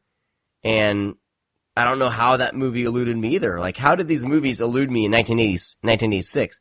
Well, a lot of movies elude you. Not these types It's the of movies, reason man. why this show is successful, because most of the movies you haven't seen. Well, but this one, like, would have been, like, right up my alley in 1986, man. Like, it doesn't make sense that I missed Yeah, but this. to be fair, you say this a lot, where it's like, this is right up my alley. Like, of course it is, because these are movies that you would enjoy. For some reason, you just, like, I don't know, maybe you're watching too many fucking summer blockbusters. Well, yeah, I mean, of course. I mean, dude, I was Top Gun all day, man. Oh, God. I saw Band of the Hand before I saw Top Gun. Yeah. But see, I never even saw this play on TV. Like, it was nowhere, What I mostly love most about Band of the Hand is that this movie is an hour and 50 minutes. Easily, this movie could be an hour and 20 minutes. You mean the way it feels? No. Or But you mean I'm saying if any filmmaker, like, it feels like, because not only, like, all right, take the two things that they do. Take the gun exercises they do. And the backwoods, like swamp exercises, the survival montages. That's all they had to do. Which is incredible that they didn't do a montage. Building the house, they could have do a montage. That would knock out at least 30 minutes of the movie. Yeah. I wonder if Michael Mann's against montage. Well, that's what I was thinking. Is like his Michael Mann movies. I mean, we have fucking Heat that's 16 hours and 37 minutes. But it's weird because I watched it again. It's been a while since I've seen it, and I'm watching and I was like, man, this movie's so long though. Like I don't remember it being this long, and it was kind of shocking because it's like this movie, like we're not really, even though we spend so much time with the characters, I really don't care if anybody dies. Like, sorry, I mean I still love the movie, but I really don't give a fuck if any of these kids die. And I thought about it. I was like, man, we spent so much time with it. They should have just done montages and had like some, fucking killer 80s song play. And it probably would have been just as effective and the same movie. I agree. But it's kind of, I do have respect that they didn't playing the Bob Dylan theme song. Oh, God. Yeah.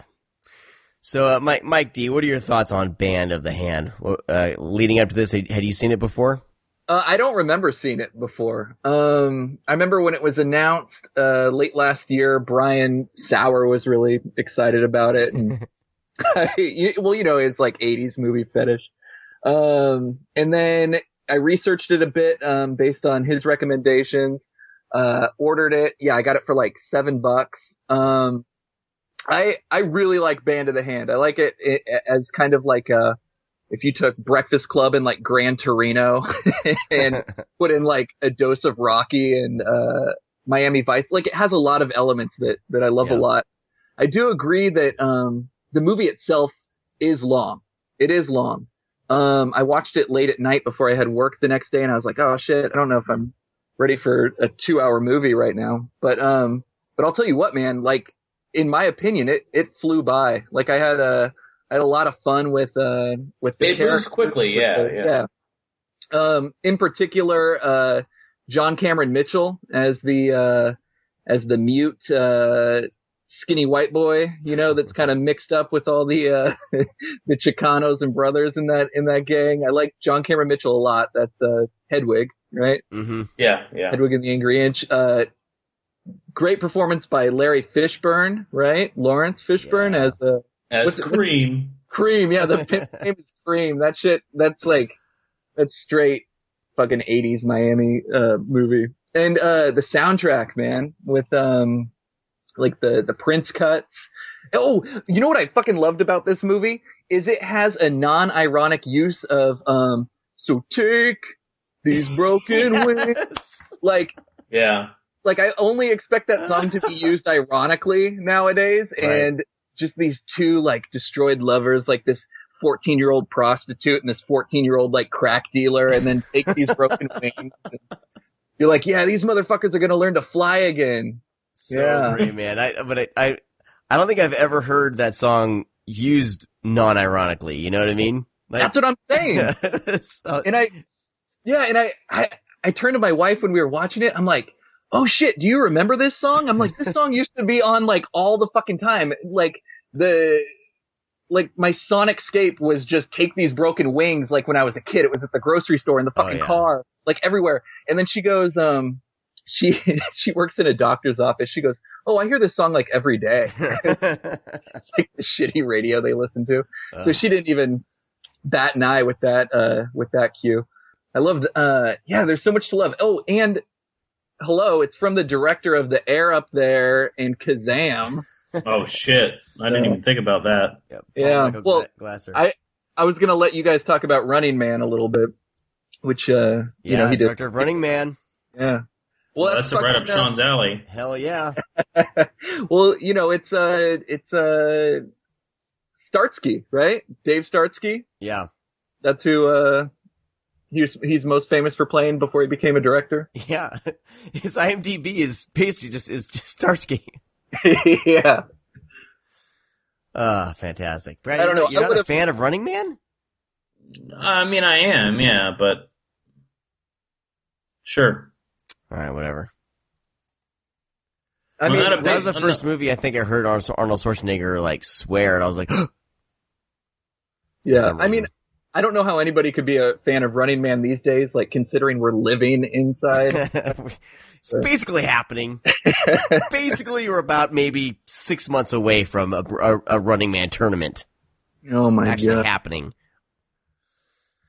The fucking host of Family Feud is our president.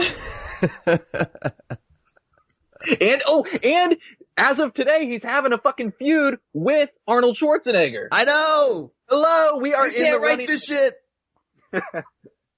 You can't write this. Oh, you could write this, but no one's gonna buy it.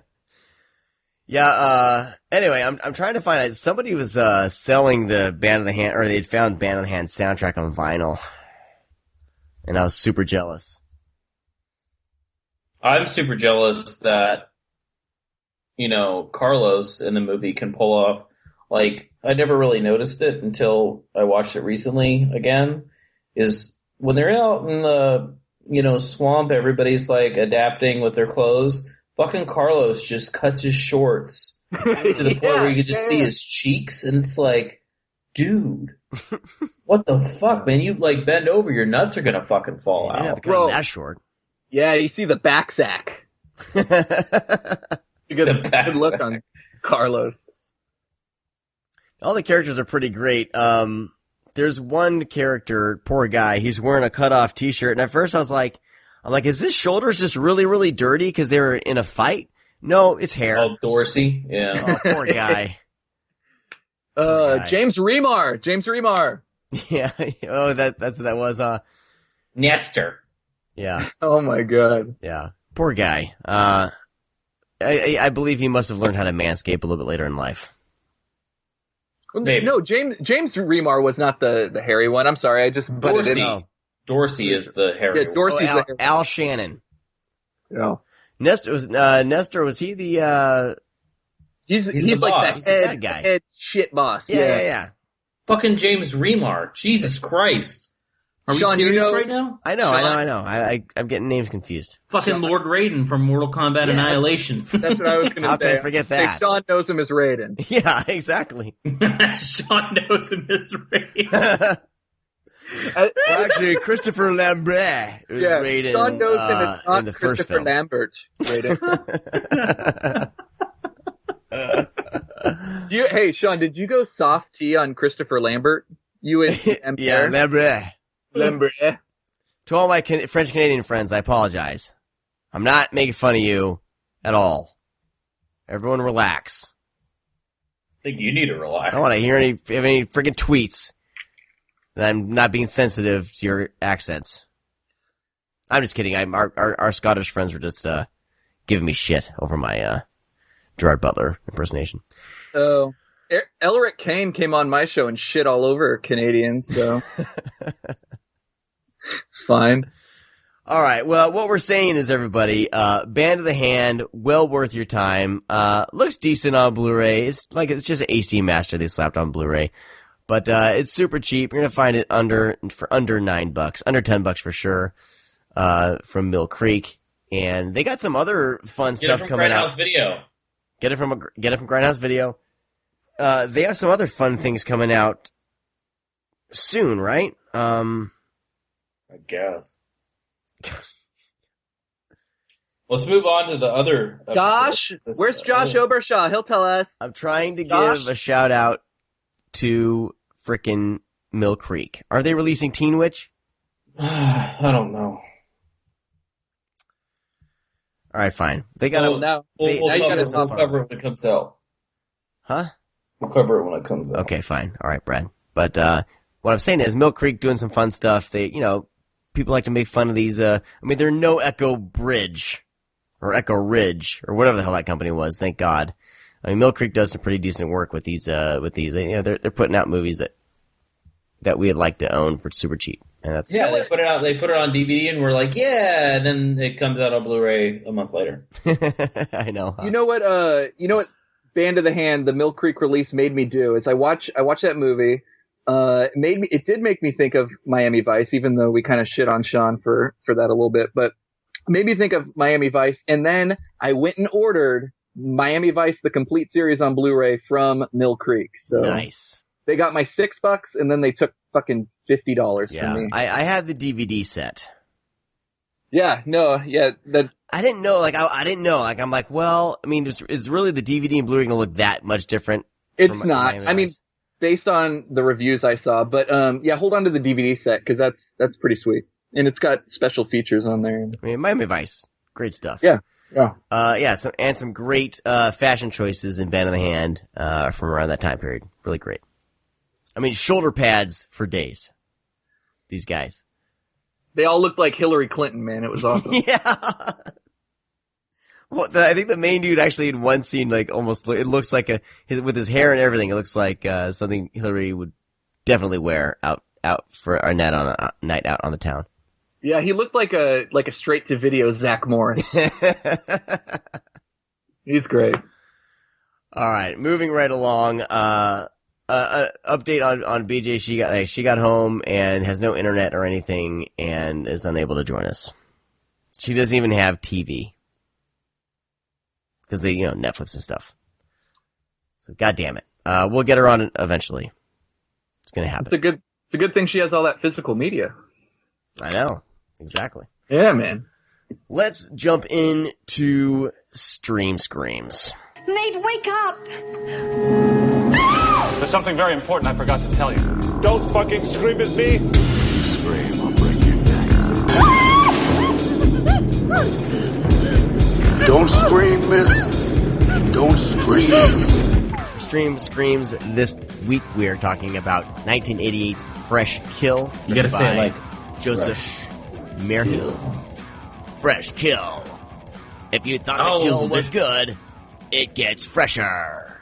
Man, it's not good, but you could totally be a replacement for the Grindhouse trailer dude. When you feel like your kill is going bad, put it in a Tupperware. Fresh Kill. Whoa. Now you're just being silly. Wrap that kill in saran wrap. Fresh Kill. Yeah? You're probably killing Mike right now. Nah, man. No, I'm into it. Yeah, I'm into the Tupperware saran wrap. No, it's great. So good. Make sure your refrigerator is at the proper temperature to keep that kill fresh. Kill. Rated R. When actor Alan Chester left Chicago for Hollywood, City of Dreams, he had no idea the nightmare his life would become. The day he crossed paths with a gorgeous blonde gang moll, his ambitions for fame and fortune quickly turned into a lust for survival. Alan learns that he's been cast in the greatest role of his career, Hero. I want him dead. I want his head cut off. I want his heart chopped up into little pieces. Hunted by a ruthless Mexican drug cartel, led by action sensation Robert Zadar from Maniac Cop and Tango and Cash, Alan must uncover the dangerous secrets his new lover is hiding from him before everything he holds close to his heart is gone. I know you for 3 days, the whole world is after me! At each plot twist and turn, Joseph Murphy's Fresh Kill is a film which leaves Pulp Fiction in its wake. Fresh Kill is a suspense film of a different caliber. Can Alan prevent his beautiful junkie girlfriend from ruining his life? Well, doped up now is it time for sex? Will he be able to prevent his family's bloody demise? I'm gonna hack your parents up in little pieces. Will he ever get another acting job? Will he break a leg? Or lose his head? One thing is for certain. In the world of Fresh Kill, Alan Chester is a prime cut. Fresh Kill. Here we go. So Fresh Kill is it's a trauma flick, and it's available right now on Amazon Prime streaming. It's on Troma's website streaming too. They distributed it. Right? They picked it up later on. Yeah, they distributed Fresh Kill. Yeah, but you make it like here's the common misconception though, is that Troma got a lot of money at some point back in like the 90s, early 90s, late 80s, and they bought all these companies that were going out of business, kind of what Lionsgate did.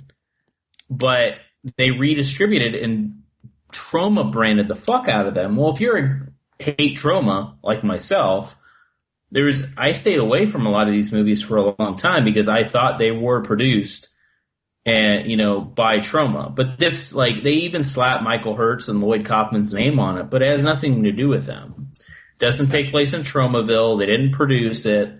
There's no like sperm and cocks in them. Wow. So, oh, dude, you telling me that there's not every fucking Troma movie has sperm and cocks?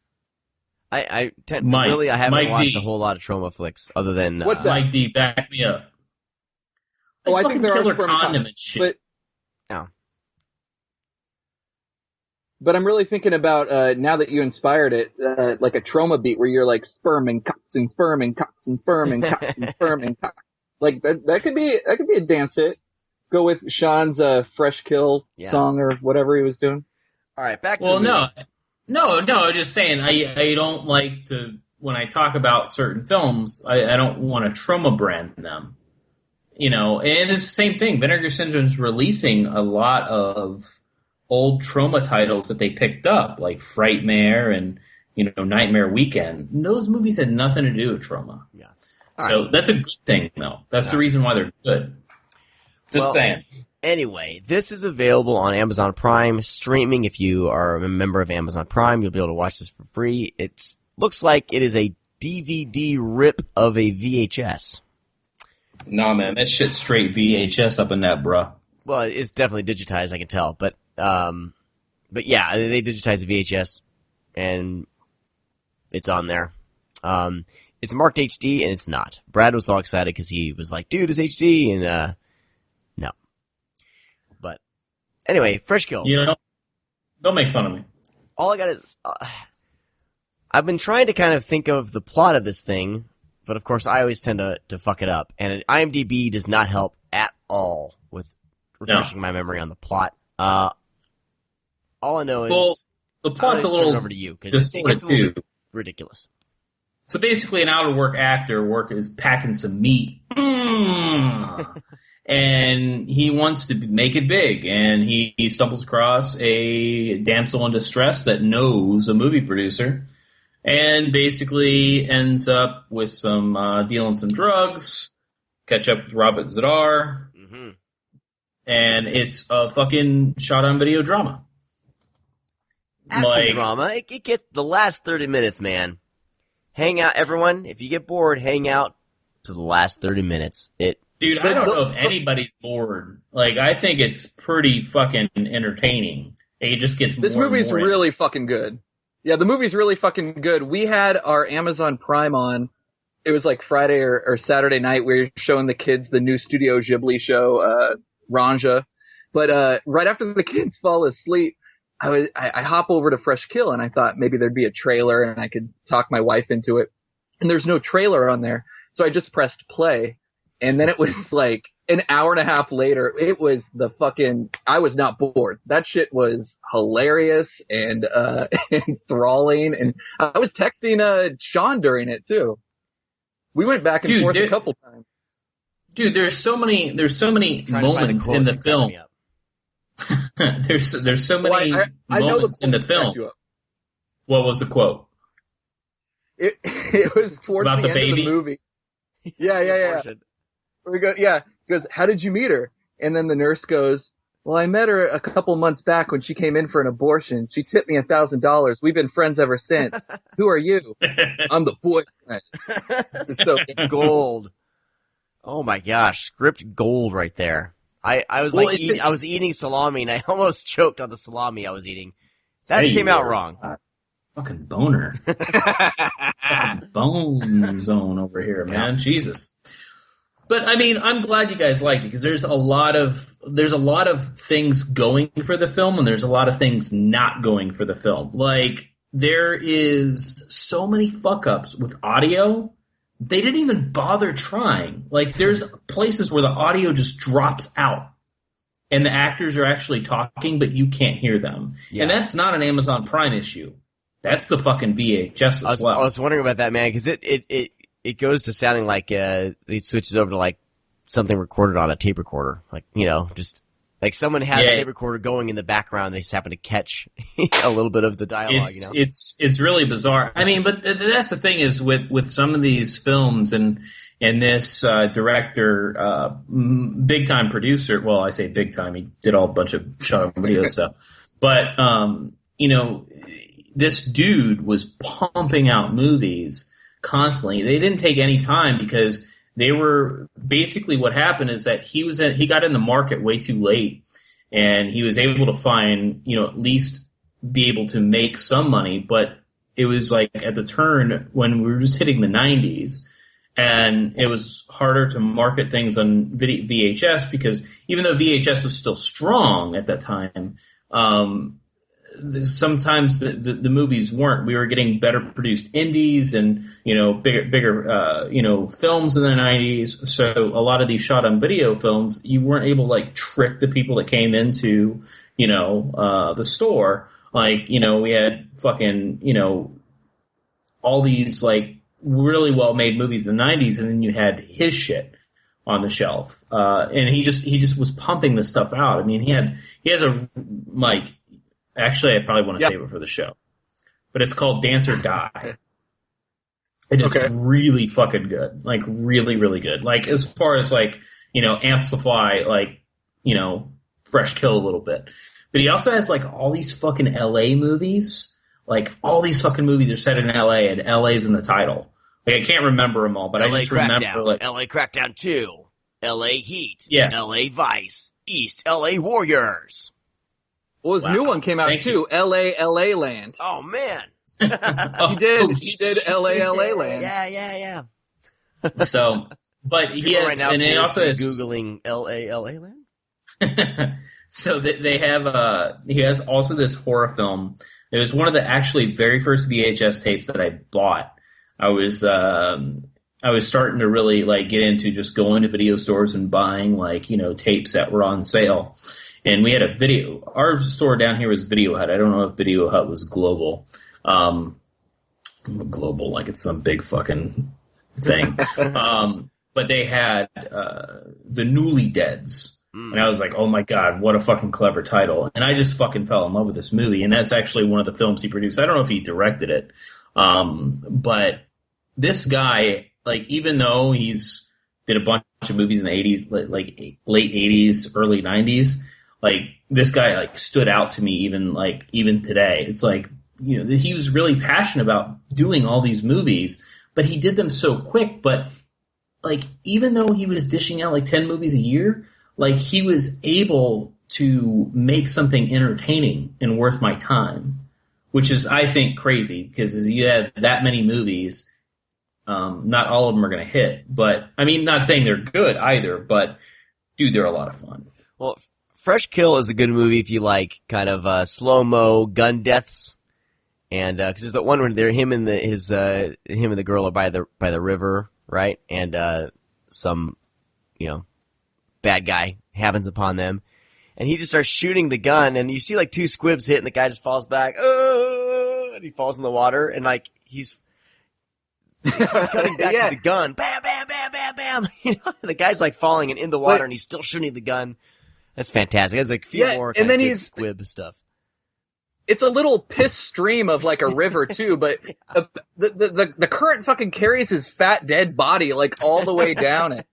You know, this is a great movie though, not just for people who like gunfights and, you know, John Woo video ripoff stuff. This is just a great movie for anyone who likes, movies. There's so many fucking helicopters and cocaine just like Sean said, the gunfights, there's everything. The characters are constantly like drinking and yelling at each other, and it's fabulous. It's too fun. Dude, the slow-mo where he starts ripping up the cocaine bags. Oh my God, that is so fucking dramatic. He gets more cocaine in his face than he does like on the ground. That has to be like some of my favorite on-screen cocaine use in a movie ever. Is because they're on the set of like fucking Hey Dude or something, or the ranch where Charles Manson used to stay, and he tears open those bags of coke like he's the fucking like Hulkster, dude. And the cocaine flies everywhere. He looks like he has fucking Amadeus's powdered wig after that scene. It is so funny. That shit, I literally stood up and like I was just doubled over laughing so hard. You have to watch this movie. If you like comedy, if you like drama, if you like Robert Zadar looking like a fucking action star, like that dude he looked cut, man. He looked good. Yeah, I mean, I was wondering like how early in his career was this movie? I mean, he was doing after shit Maniac like this Cop. though. Yeah, it's after Maniac Cop. It's around the time he was shooting those Amir Shervan movies I love, like Samurai Cop and Killing American Style. So it was 88, so it had been right after Maniac, around that time, I guess. Yeah, but Robert Zadar has been doing movies like this since the beginning. Like he's never been like, you know, he was in some, you know, bigger titles like, you know, fucking what, like I can't think of Tango and Cash. Yeah, Tango and Cash and Tango and Cash. Yeah, he played Face in that, but he played but he was in a bunch of shit like this. I mean, Beastmaster 2 and Beastmaster Cherry 2. 2000. Well, he takes over. You made a Hell Comes to Frogtown joke earlier today on the phone. He plays. He plays Hell in the later. He plays Frogtown Sam movies. Hell. Yeah. Yeah. And you know what? I think this is the same year too, 1988, where he was on an episode of Growing Pains. It's the weirdest thing. You should look it up. There's literally a scene in Growing Pains where it's Robert Zadar, Alan Thicke, and fucking Brad Pitt. And your like little cinema loving head will explode seeing all the titans of industry. Alan Thicke, R.I.P. Right? Yeah. One of the best TV dads ever. Yeah. Never watched an episode of Growing Pains. No. Fact. This movie's great. I love that so it starts off in Chicago, and I just went to Chicago for the first time a couple years ago. So when I see this video footage, I'm like, oh, look, you know, we went down there, and look, there's the Steppenwolf Theater, and da-da. And then all of a sudden it cuts to LA, and I'm like, what the fuck? Like, were they doubling Chicago for LA? But then there's a scene that explains exactly what's going on. He's called into an agent's office to audition for a film. And right when they see this guy, and the main actor, you know, he's a good looking, kind of generic 80s white boy Italian guy. And, right when they see him, they're like, nope, he's not right for the part. And he's like, well, you sent for me, you know, from Chicago. And I'm like, oh, okay. So now he's in LA. But they go, well, you can't get the part because you're not a midget. And then you're like, oh, what the fuck? And then there's a bunch of midget shit going on, that isn't, you know, totally woke nowadays. But then they send in the next guy who's also obviously not a midget, but they don't fucking shame him right away for his height, you know? I just felt like our main star of Fresh Kill should have gotten a better chance. I think so. Give him a break. Yeah. Oh, what about the hooker that stabs the 10-year-old kid? Shit. Oh my god, I fucking love that shit. That's like right after the midget scene. There's this little fucking like Mexican street gang like running circles around these daytime prostitutes trying to sell them chicle or something, and then the daytime prostitute just like knifes this little kid, and then the camera stays on him for like 10 minutes. It's one of my favorite things in cinema ever. Just watch Fresh Kill. The meat cleaver to the forehead. Oh, that's great. Oh, I love what about the fucking editor? The guy who they break into that guy's office to get information on like the drug deal that's going down. And then you're like, as a viewer, you're watching this, you're like, what the fuck is this guy doing? He's got like monitors and he's obviously editing a TV show maybe. And then, the drug dealer guy's like, hey, what do you do? And then, the guy's like, I'm an editor, man. And my wife's oh like, god, yeah, he's like, yeah, he's like got his back turned to the like camera. He's like, I'm an editor, man, and it's like it serves no purpose whatsoever. No, but it's great because you get to see, behind the scenes what it's like to edit back in the 80s. Oh yeah, right? totally. Yeah. But without missing a beat, my wife turns to me and goes, "There's that name again, editor." And I was like, "Yeah, you're pretty great. You're pretty great." That's pretty funny. Fantastic. Give kudos to your wife for saying that. I'm going to give her kudos and cooties with my wee-wee. Whoa. So Fresh Kill, it's on Amazon Prime streaming right now. Check it out. You will you gather some friends and watch it with the beverage of your choice. Would be my recommendation. Would be a really fun Friday night for sure. All right, gentlemen, let's move into VHS. Oh my God. Nikki. Well, here we are at last. Right where we ought to be. Video. Oh my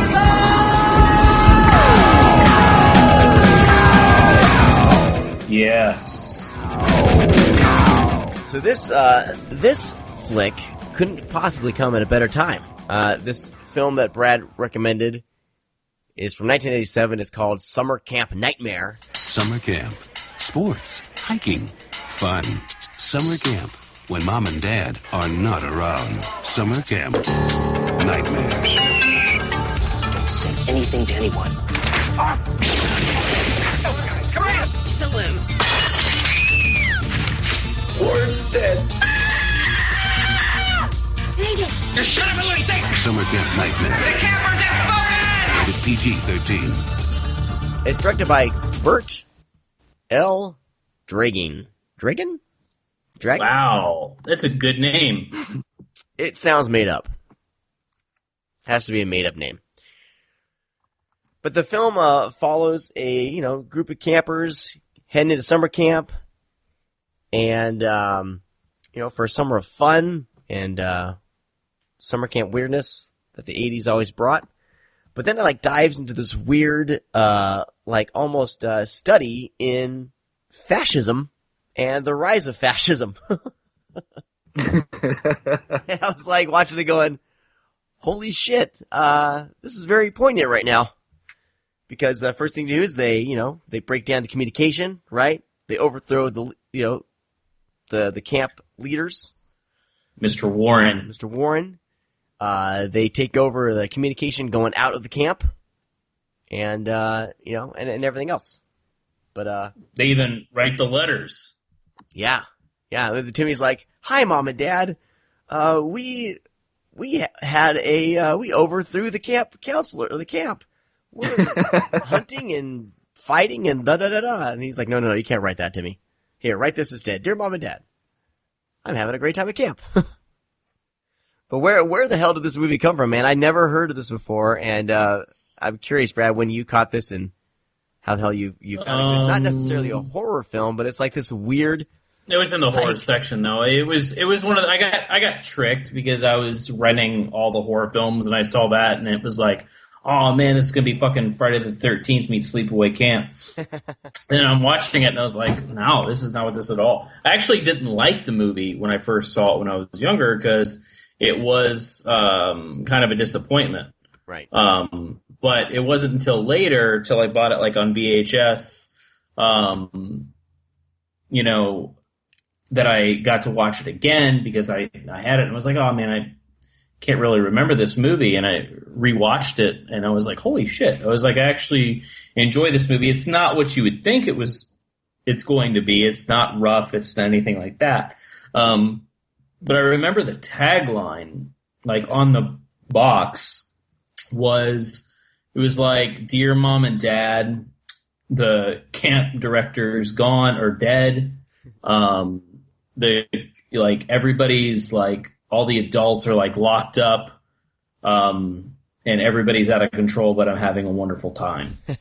Like that was like the tagline to the movie or something like that. And I was like, that sounds amazing. Like, but it was just, you know, you watch it and it turns out to be kind of like a kid's drama, like a kid's like Lord of the Flies type shit, where it has a couple moments that are like, oh shit.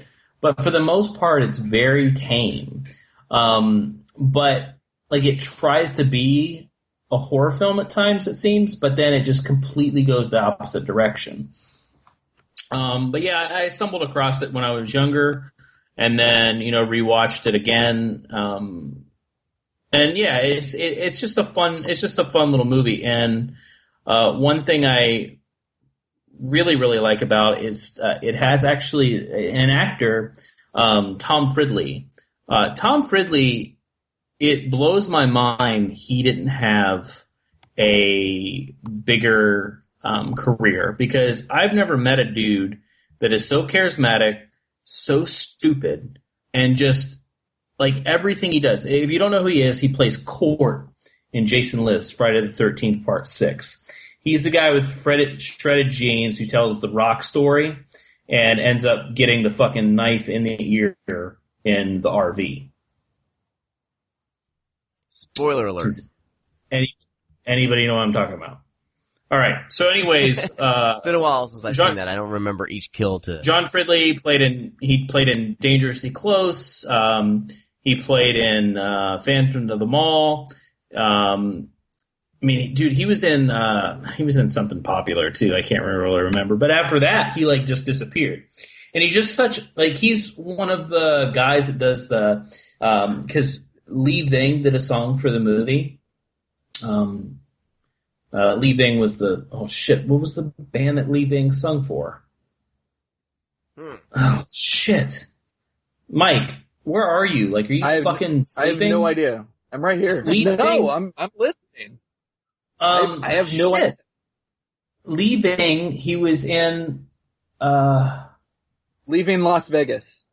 No, he had. I hate you so fucking much. You know, the only trouble with women is the mouth don't stop. That song. Okay, here we go. Beef Bologna?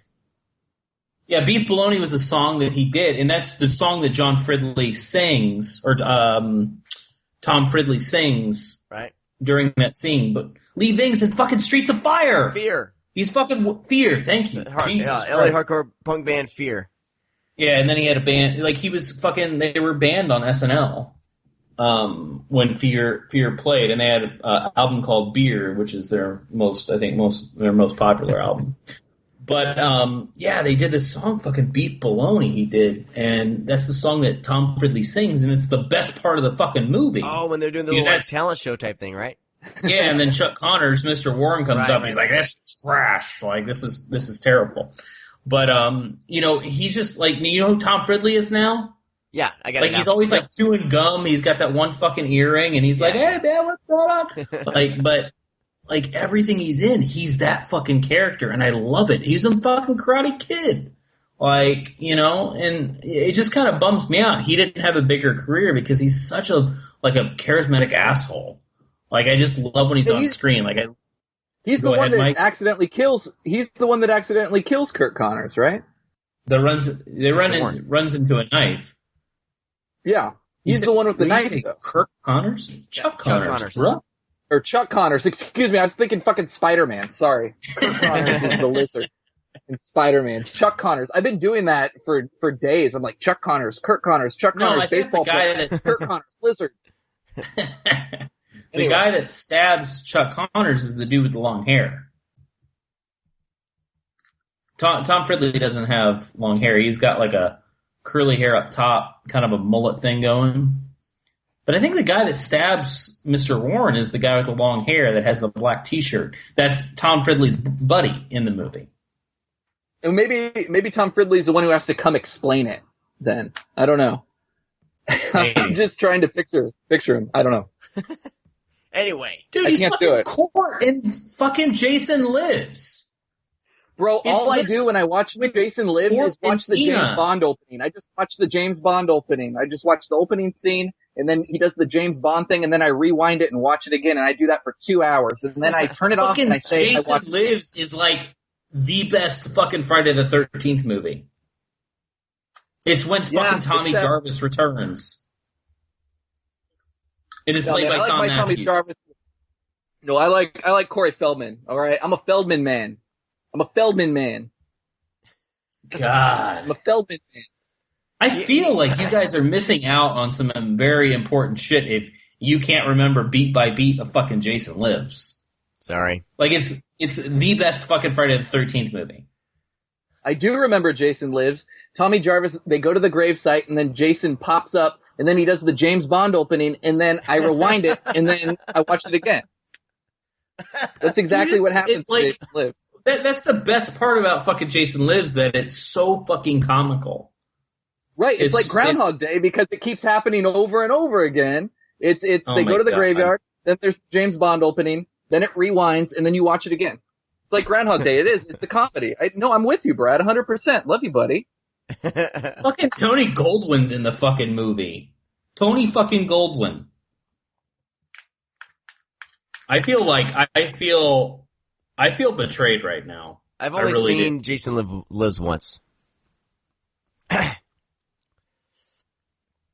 So let's back to Summer Camp Nightmare. No, I don't even know if I can continue. Did you guys hear that they canceled the Friday the 13th movie? Yep. They just can't seem to figure out how to put a guy in a mask and have him kill campers.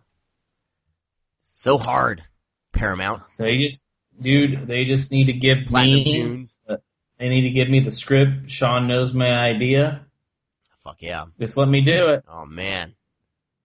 Just let me do it. All right, so back to fun little fact. Relax. I was talking to Jason Murphy, which was on our show a few weeks ago, and we're working on a project together, and we were just talking about the new Friday the 13th, and then he was like, "You want to hear my pitch?" And I said, "Yes." Well, he pitches it. It's almost identical to what I thought about. But he has one extra thing that makes it a lot more important, or a lot better, really. Yeah, I'm just saying, Paramount Platinum Dunes, Michael Bay, I know you're listening. Just give it to me. I promise. Just make sure you do the James Bond opening, though. Because I'll watch that shit. I like it. Well, here's the thing. Here's the trick. Yeah. And this is my relax. This is my catch. Is that it's not a sequel. It's not a sequel to the new movie. It's not a prequel of that. It's not a sequel to Jason 10. Mine takes place between 7 and 8. Oh, let that blow your mind. Is your mind blown yet? Because some people don't know about secret. Yeah. Did it blow you? Yeah. You blew the shit out of me a couple months ago when you told me that shit. I was just keeping it quiet. Oh, well, you're welcome. Don't fucking steal it. No, you're welcome. I kept it quiet, bro. I didn't even say anything about how the Republicans were trying to get Jason to run on their platform, man, and how they were going to make him the new Reagan. I didn't say that, did I? No. That was your idea. Because that already happened. That's it. All right, so Summer Camp Nightmare was based talks a lot more interesting. Based on a novel called The Butterfly Revolution by William. I think it'd be really funny if they just called the movie that, because no one would definitely see it then. Well, exactly. There's no way they would call the movie The Butterfly Revolution at all. So they, of course, they marketed it as more of a horror movie, but I think it's a pretty solid, it's not a horror movie at all. It's a pretty solid, kind of thriller or drama, and it's like a kid's version of 1984 in a way. Oh yeah, no, you're spot on. It's definitely Orwellian, and you already compared it to a lot of the ideas in Lord of the Flies. Yeah, and it is like Lord of the Flies. 2017. Just compare it to the year 2017 as well. And and the year 2017 exactly. It is very similar to Lord of the Flies with kind of an Orwellian lens. I was thinking Animal Farm when I was watching it, but no, I was pleasantly surprised when the title card came up saying it was based on the Butterfly Revolution. I was like, what the fuck is this? But did either of you guys ever look at that source material or? No, I'm curious. I'd like to check it out for sure.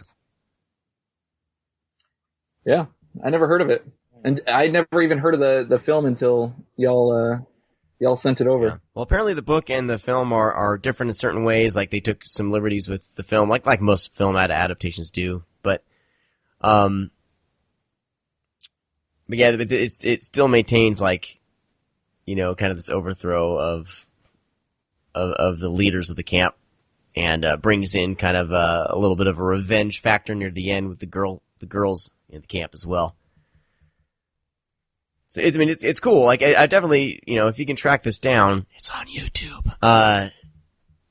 Track it down and give it a watch. And it's one of those films that, especially now, with everyone talking about Orwellian stuff and the rise of fascism and all this stuff, this is something that is definitely ripe to be rediscovered. I'm not saying to try to cash in on the rise of fascism in America, but I'm just like Twilight Time is trying to market their movie Blu-ray of 1984. But some company should come in. Oh yeah, that was terrible. Yeah, they were marketing 1984, and then the second John Hurt passes, I got an email from Twilight Time saying that you could get 1984 for $20 this Jesus week. Christ. I was like, come on, what the fuck? Number one, $20 still a little too expensive. Drop it down to 15. We got a deal. Number two, bad timing. Twilight Time, and time is a name you should know better. Yeah, more like Toilet Time.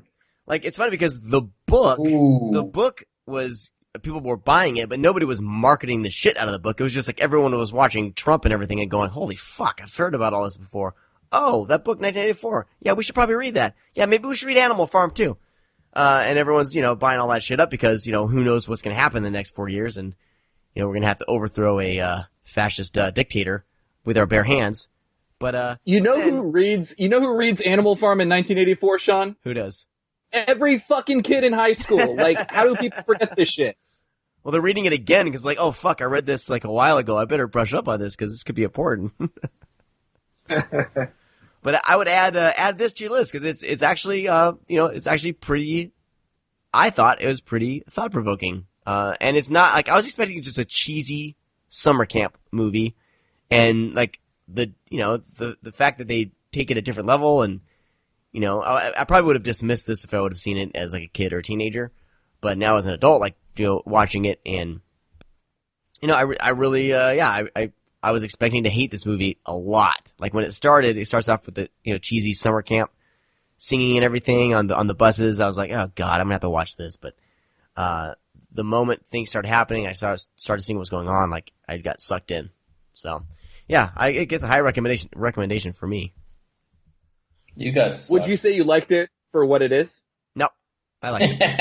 I liked it. Oh, you just straight like it? Oh, that's great, man. That's cool. That's great. Yeah, you have caused me to catch myself before I say that. Is that true? It's totally true. I catch myself every time now. You said it last show. Yeah. Oh, did he? And I caught myself. That shows that Mike listens to the show. Yeah. Listen to the no, I make fun of him. Oh, come on, Splatcast. Come on, I listen to your fucking show. One of my top favorite things ever was your episode on vinyl. We talked about that, didn't we? Yeah. And then that really inspired me. No, I listen to you guys every fucking week. Stop it. But I'll be at dinner. Don't just because you listen to a podcast and like Alex Jones was on it and Joe Rogan and it was a kind of a weird conversation. You're like, holy shit! Don't ever check out Alex Jones's show at all ever. Holy shit! Run away. That's public service. I saw you. I saw you getting excited about that. I'm like, wait till he goes down the rabbit hole. Oh my god. But anyway, sorry. But I'll be at dinner and my wife will say, "Hey, how do you like your food?" And I'll say, "I like it for what it is." And I'm adapting it. I'm adapting it as my catchphrase. When I work with kids now, they're like, "Hey, did I do a good job, Mr. Delaney?" I'm like, "You did a good job for what you did." Oh man. I just give it to them. Yeah. Well, you might as well crush that early, right? So you don't have a bunch of, like, cocksure idiots running around. All right, well, that's that Summer Camp Nightmare for VHS. Oh my god, if you track it down, give it a watch, you'll like it. Like I said, it's on easy to find on YouTube. So, wish it'd be fun if people could rediscover it, legit ways. I'm not sure. Like some of these movies, I'm like, well, the right's up anyway. Like, is it, is it? What's the word? I'm losing my train of thought here. Like just unavailable? Not Creative Commons, but Yeah, well, public domain. Public domain. Yeah. I mean, I don't know if this would be public domain or because because a lot of these movies still have a life because and we've talked about this before. Like a lot of these movies still have a life because of YouTube. I can see my tape. It's Embassy. Embassy. Oh, okay. So Embassy was bought by MGM. So this could easily be a Scream Factory or. Man. I'm pretty sure Embassy was bought by MGM. Don't mention Scream Factory. Hey, Arrow. Psst, Arrow. Check this shit out. Wait, I thought you were the official podcast of Scream Factory. Why would we not mention them? This is a long story. Yeah. Anyway, all right. Well, I think that's going to do it for this week's podcast. Mike, thank you for joining us on the Screamcast. Tell us a little bit about what you have going down. You guys just released the podcast. Didn't he already fucking do that? They just released the podcast on Beyond the Door. Yeah, Beyond the Door. No, Beyond the Gate. Beyond the Gates. Beyond the Door is full film, right? Last year's film by we have Jackson Stewart on. We have his co-writer Steven Scarlatta. We have Patrick Bromley from F This Movie and Daily Dead News. It's a great episode. It's really fun. And then if you've never listened to our show before, I do say maybe start with the episode on The Pit. That might be my favorite episode that we've done. We look at a different movie each week. We interview folks that worked on it. Folks that are fans of it. Brad and Sean have both, and BJ. And BJ's boyfriend. Jesus Christ. The whole Screamcast family's been on I almost called it Splatcast. Splathouse at some point. It's really fun. It's a little bit more comedy based and less like film school, but we try to do a mix of everything. So it's for people that love movies, people that don't necessarily know movies, people that are just trying to discover something new. We're trying to give it to them. Nice. But yeah, that's what we have going on. And then in 2 weeks we drop some new shows. We're doing Sean's favorite movie, Hobgoblins. We talked to Rick Sloan, the director. We're talking to Larry Blameyer. He did La Skeleton of Cadavra. We're doing a Plan 9 episode. We're doing a big hard ticket to Hawaii with, I think Brad's coming by for that one, and we have his buddy, Rocky Juarez doing that. And then I Am a Ghost is our last one. We talked to the whole cast and crew. Sweet. So some cool stuff, yeah. Damn. Slow your roll, one thing we forgot to mention is Penelope Spears wrote Summer Camp Nightmare. I forgot to mention. Oh, yeah, you're right. Yeah, we buried the lead on that one. Yeah, that is totally fucking crazy. Yeah. But totally on brand for her though, and what she was doing at the time. Oh wow. So. Well, no, I mean she had so much like sense now. she had like dudes in like Hollywood Vice Squad and shit. Mm-hmm. You know, but under her belt before she like went into, you know, the documentary. I mean, I guess she already started the documentary. Yeah, because she started. That was like one of her first projects, right? Was like the decline of Western civilization. That was 19. Yeah, it was 81, wasn't it? 81 was decline of Western civilization. Part 2 is 88. And then so this is like right before she did Wayne's World, just a few years before she did Wayne's World. Yeah. Yeah. So yeah, she jumped. Man, that's a crazy jump. That's pretty cool. No, it makes a lot of sense because she wrote Suburbia too. So writing Suburbia and then doing writing Summer Camp Nightmare. She did the screenplay, so I'm thinking the story was already done, but her kind of take on it, like it makes sense because she's dealt with so many. And if you see the whole decline of Western civilization, how she treats like the third one, the punk kids, like she has like an understanding of, you know, of rebellious youth, you know. So well, here's the thing, and this is breaking because I don't know if this has ever been really said. There is actually a movie that she directed that is buried. They filmed it.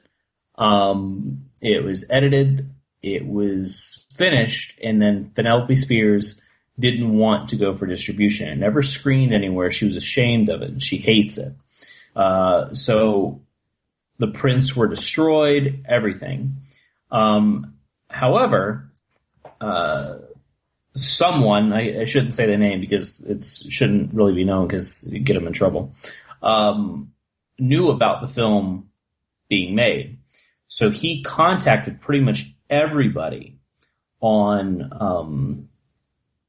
the set that worked on the film, and finally got to the editor. The editor actually had a tape master of it, and with much persuasion, they let him have a copy.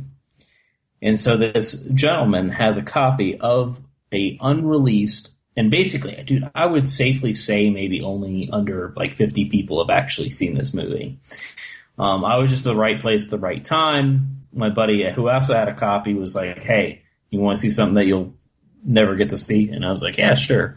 Showed me this movie called Band. And it was basically a bunch of punk rockers that record a record in a recording studio. And it's a haunted recording studio, and they get possessed. It's really fucking good. It's really great. It's very funny. It's cornball-y. Like, it's, you know, has some really great gore. Just all around, just really fun movie. But Penelope Spears will obviously never release this movie. It's a shame because it will never get released because all the prints are destroyed. All that stands is like a really fucking sloppy VHS. So it's one of those movies that is literally like made, you know, people put their hard-earned money and, you know, a lot of work into something, and then it's just never released. And it makes me sad because I know there's a lot of movies like that, you know, that get lost during that time, or they never found distribution and they just sat as a master tape on a shelf and then never heard or seen it again. Kind of depressing if you really think about it. Because I'm sure that there's a lot of movies. Yeah. Let's end on a depressing note. Well, the thing is, like, you know, James Bryan had 2 films that were never released until recently, which is a good job for Bleeding Skull guys because they did Run and Cody Run. And, you know, when they found that master tape, that was the only thing that existed. Yeah. And for some reason, this dude had a master tape in his trunk. Of his car, of this movie that fucking James Bryan did, and they contacted James Bryan to do some stuff on the film. They did, and then while they're doing that, Zach Carlson's like, hey, what are all those other tapes? And he's like, oh, that's my other movie I never finished. And so, like, you know, this movie Jungle Trap was lost for a long time, and eventually, you know, at least the Bleeding Skull guys got with James Bryan, fucking edited the movie with him, did a new soundtrack, and now that's getting released, which is great. But, I mean, just think of all those instances if you didn't have people like that going after movies. Now, for our next act, you're gonna love them. Okay. The group of guys have been working for a long, long time. I think you're gonna find them fine as wine. They're as good for you as a morning jog. So put your hands together for the horn dogs.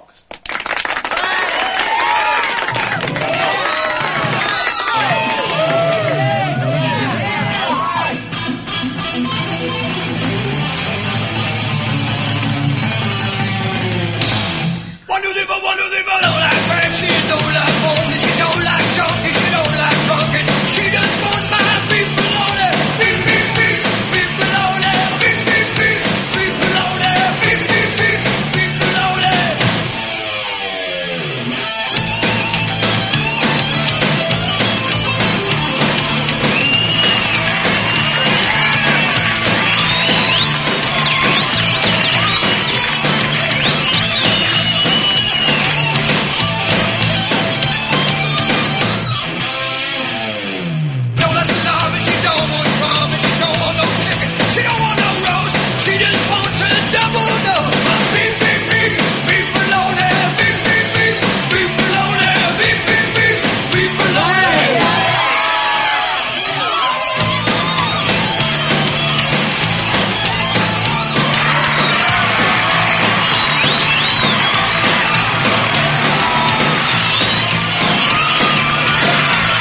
Boys should be ashamed of yourselves, acting like that in front of young children.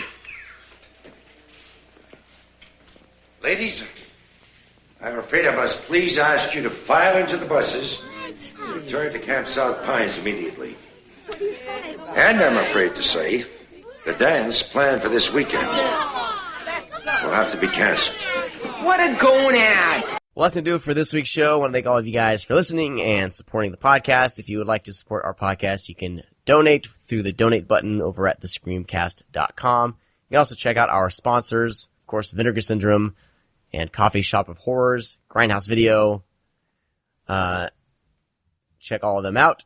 And we want to thank Wolfman of Mars for the flicks, for the music, and Kevin Spencer for providing the artwork. Check all of them out over at thescreamcast.com/sponsors. And we also have a store. You can support the show that way. We have some pins, so check out those pins and buy them for your friends and family. Buy them all, please. Take them from us. I bought them. I love them. Take my wife. No, take it, please. Take the pins. Just take them. All right. That's it for this week's show. Thank all of you. Bye-bye. See ya. Bye. Oh, don't tell me you're leaving. The party's just begun.